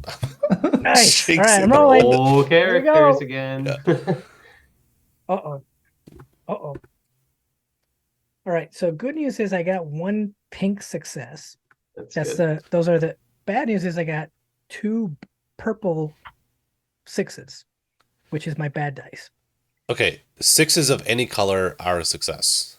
Oh, so I got 3 successes, but Yep. I got two on the panic dice, I guess. Okay, so on your normal dice, we just look at 6s for successes. On your, Got I one bet of you're those. using pink and purple though. Yeah. That makes me Yeah. happy. I don't know which is which though. On My normal dice are the pink ones, so I got Okay. one 6 on that, and I got 2 6s on the stress dice. So that is 3 successes. Yep. And you don't have any Really ones good. on your panic dice. Oh, gotcha. I thought the 6s were bad. No. Okay. Sixes are good. 6s in any color are good. 1s in your panic color are bad. Okay, I just have 2 pink ones, so on my regular dice. Okay. So this thanks sounds like for giving us this that. actually sounds like a resounding success. Because I hear Alright. 3 successes. Yep. So that means with the piloting skill, first off, you succeed, I don't have the piloting skill, so however you want to narrate this. but you're still rolling piloting. Even with a skill of 0, you're still rolling piloting. Oh, gotcha. Okay, so So whatever video game you played was Yes. you were just Spot on. in the zone. Skyfield. all right, The so drum and bass comes on. So just because I think it might be helpful for us novices to walk through it simply. 1 success means you do the thing. After that, you're stunting, which means you get to trade in extra successes in like combat is doing more damage, but in non-combat is doing something like, first off, showing off, or 2, this is more interesting, I think, a +1 modification to a later skill roll relating to this one. So what I think, if I may, this represents Gigi only like a kid can rapidly learning how to do something, right? Like the neurons are mapping in real time as she's doing this for the first time. And Miguel, I think you should bank those plus the 2 extra dice as as to your next piloting check. Because Nice. as Gigi is becoming acclimated with piloting. You're our pilot now. You have become the pilot, Gigi. It's like the cocoa really helped. And so this means that Gigi, you fly this ship through all sorts of debris, and as you guys come across it, you see the majority of the debris is the shredded up remnants of those short range shuttles that would go from Heliostat to LV-908. That's the majority of them. There's a couple, we'll call them private ships, kind of like yours in the mix too. But you come around a particularly big cluster of debris and come across a mostly intact short-range shuttle, just sort of like sitting in like the middle of all of it. And complete random circumstance has made that the shuttle is like sitting in stable orbit around Heliostat, and it has this like cloud of crap, space crap, like shielding it from other stuff. And Gigi, you sort of like penetrate that shield and bring the Hermes into like parking proximity next to the short range shuttle. Yeah, she's like concentrating like super intensely on her. Just and sort of like saddle up next to the ship so that as soon as you guys figure out how, you can extend the umbilical from like one ship to the other. Awesome. I wasn't nervous. Well done, Gigi. Gigi made it look easy, honestly. I still think we should have jumped, but okay. Can we take a short break, or either way? I think gotta that step would be out. perfect. I gotta step away. We're gonna take a short break and then I'm gonna end the session here because Okay. we're hitting the time. So let's take 5 minutes and then come back and wrap up like experience points and agendas and stuff like that. And Okay. Awesome. Awesome.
He's got a scarf on now. Were you always wearing that? He was wearing that the whole time. I wear it the whole time. Wow. I gotta wear this so I remember I'm playing a kid, a I- little girl actually. I like that, first off, and wow, I have terrible observation. I don't turn You into. did not spec into the observation skill. I Yeah. did not. No. Otherwise, I'll revert to Sako in every character. You do have like a baseline character type for sure. Yeah. It's a good thing it's such an awesome character. Rest in peace. All right. Did he die? Yeah, remember he got vaporized by a tank. Oh yeah. Oh, His tennis ball survived though. Yeah. Floating out there somewhere, right? Yeah.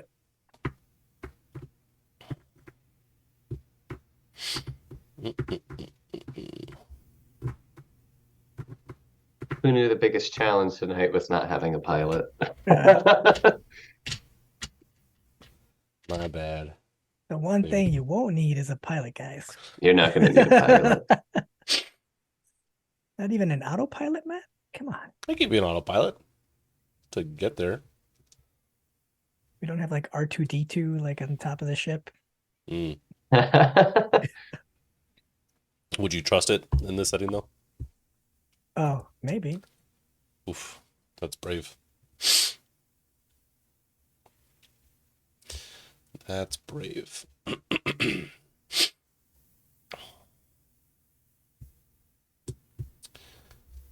I'm actually really glad we're not running this in VTT. My computer's been like melting every time I've tried that.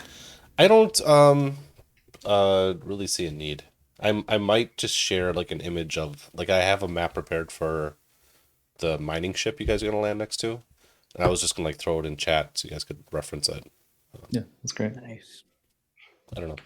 I think if anything, I could see you guys using like if I said like a relationship map for Heliostat Station would make sense to me. Like you draw like what's in proximity, kind of like what we did for No, just like throwing down stickies. yeah. What was the mothership thing that we played? What was it called? I think we did that on Gradient Descent. That's it. Gradient Descent. Yeah. Just to talk about what rooms are next to each other. Might be all we need. Like a hex? Yeah. I don't know. We'll figure it out. We lost Rob. He had a nervous breakdown because there's a kid on the ship. Man, I think that was more Rob than his character. I Oh my think God, so there's a- too. He rolled with it though. He rolled with it. my God, there's a child on the ship. It's so dangerous. Well, we were prepared. Yeah. All right. At least I was, because we made the characters together. Yeah.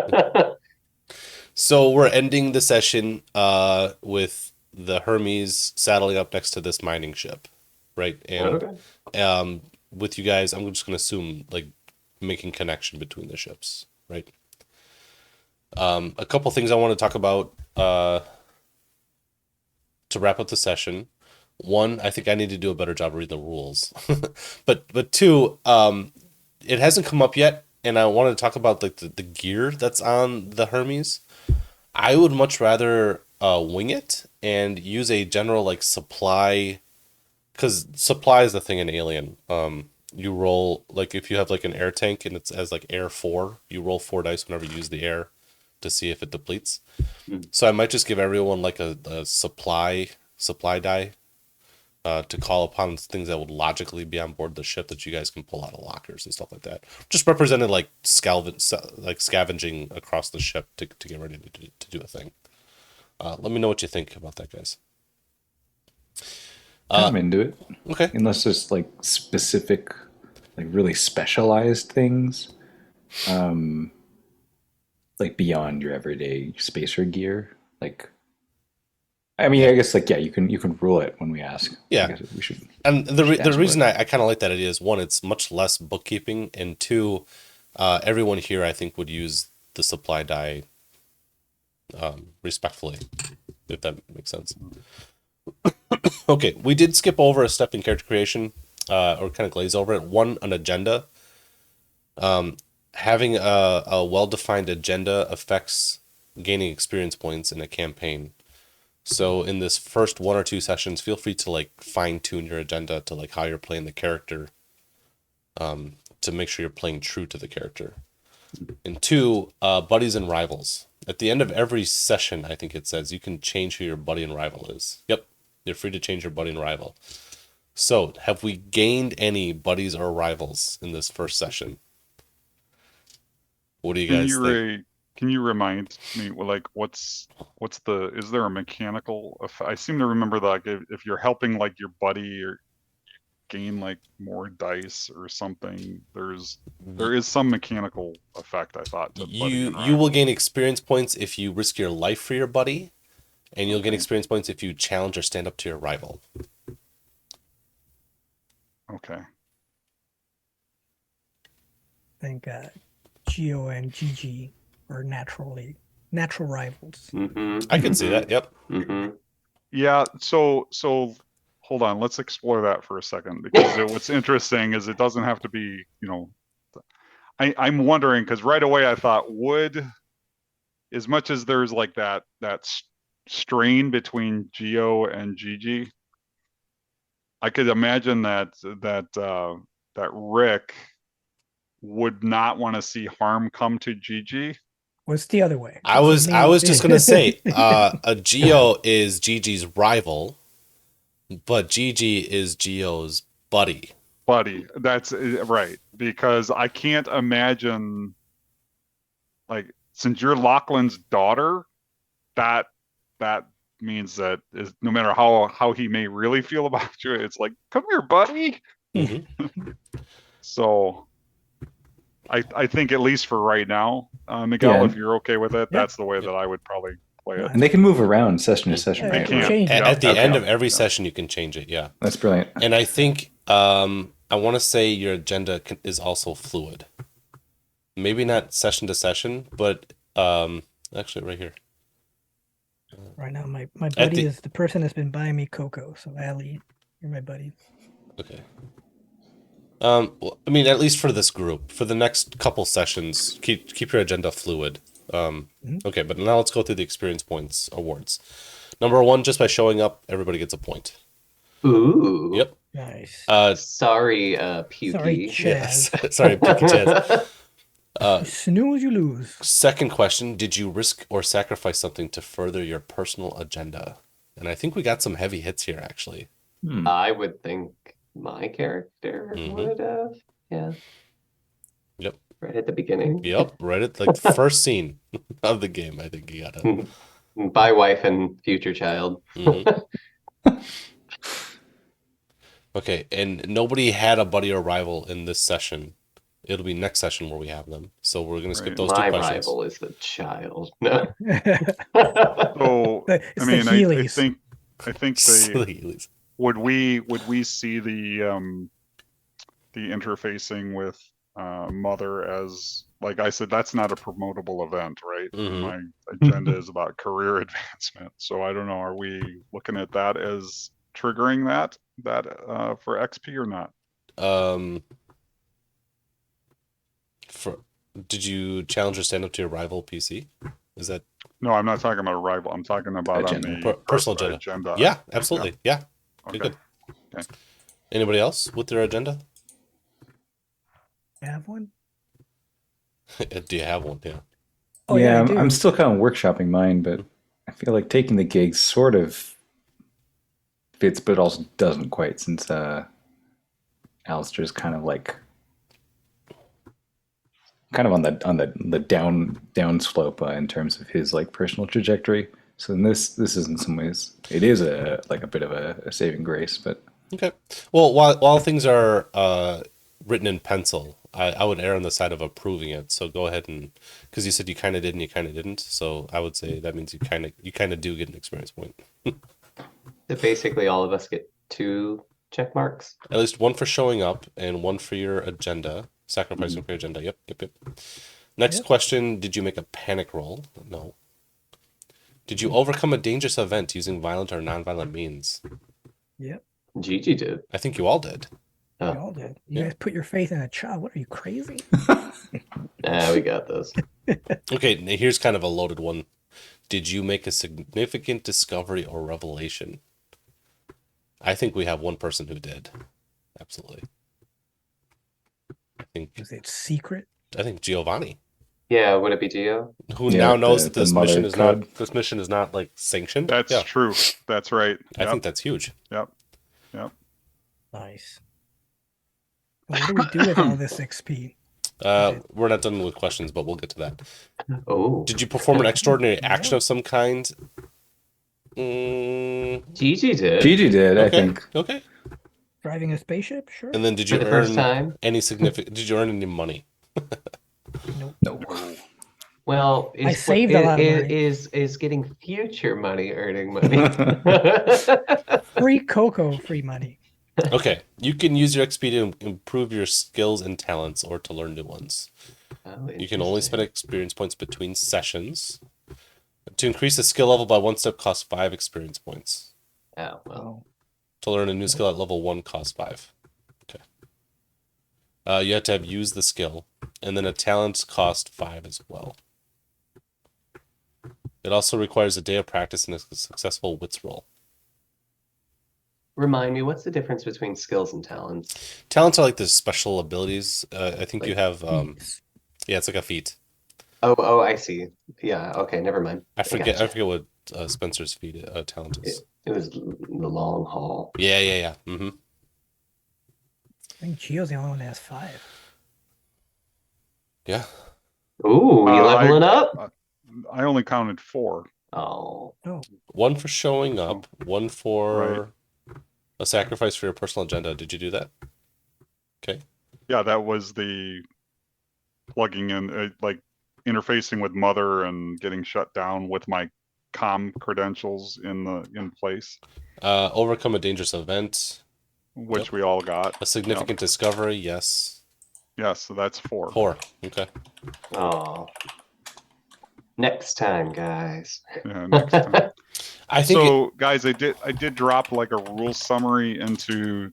I did into see the, that. That was a very yeah. helpful thing. Mhm. It doesn't cover everything, but page 4 does have the stunts listed for each of the various skills, so that can be super helpful. very Thanks for that. helpful. Yeah. Yeah, that's actually very helpful.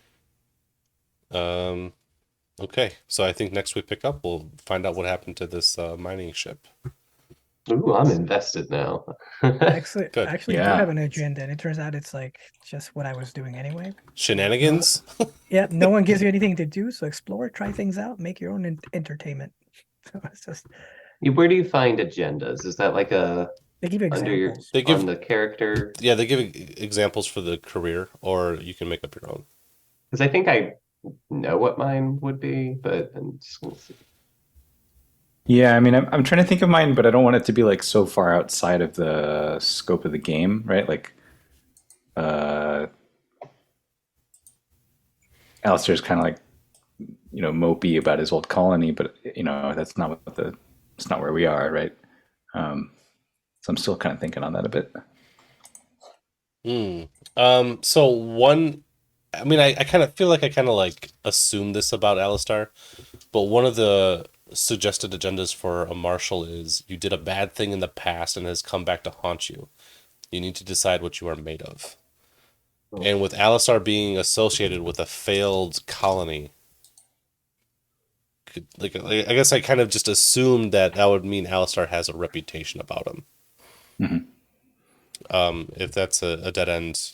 No, I think that's You let me know. good. Like, yeah, explains like wanting to lay low and, but also wanting redemption.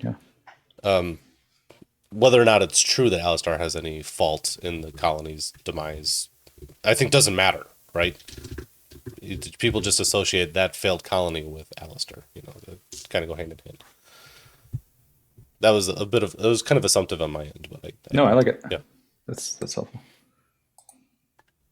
And for a roughneck, let's see what they got. I saw one that probably fits. What is it? Downtime matters. Yeah. If you can grab a can of Aspen beer and some alone time, you're happy. I feel like that it's gonna have to stop though with me. Like that was just flavor. I think the thing about it though is it comes at the expense of doing something. So Yeah. like drinking a beer in cryosleep wouldn't fit that bill. It'd be like if No. you, like when Giovanni asked you to go stop the ship, if you cruise to go drink a beer instead, then you're fulfilling your Yes. agenda. You know, That would have been my agenda. it's slacking. It's slacking off. I'm slacking off. Yeah. Yeah. I do love that they like they took that in the movie like really really seriously. Like what is it like? They're like just Oh. banging on pipes, or they're releasing the valves or whatever. Just to when she piss comes off down to Ripley. inspect. Yeah. Or And as soon as she leaves, it's like completely fine. Like yep. But then did you catch like at the very end? He's like, "Oh shit!" and he like turns it back on, like he broke something, and it was like they had to like let a vent. Yeah. And also when they give an estimate of like how long repairs will take, and because like because it's one guy says like tell him 14 hours, so then he turns around and says it'll be like 18 hours, like for example. But in my head, I'm like, the first guy was like, oh, it's gonna be like 10 hours, but I'm gonna tell him 14 hours. And he turns around and like doubles up again. Yeah, so it's that kind of stuff, Mike, which I think fits for Spencer. All right, I had a great time. I did too. I think I need to read the rule book cover to cover again. But it's moving good for me. I like all our characters. Characters are good. Yeah, you guys digging the lore and the setup and all that stuff? Yeah, Good. absolutely. Good. I like the problems. Good. We won't need a pilot though. You don't need a pilot. And honestly, We'll find one. nicely done getting us all on this ship and launching us, because I was channeling Lachlan when I told you guys you don't need a pilot. It seems Oh. like the kind of thing he would apparently tell you. Drop your, Pilots are expensive. Yeah, you don't need one. Yeah. You don't need one. They just cut into your profit margin. We're just gonna program it. Yeah. All right, your guys. images in the chat so we can see what All they right. look like. Have a good night, everybody. Good night. Right, good Thank night. you. Thanks, Thank y'all. you, Take care. Matt. Thank This you. was fun.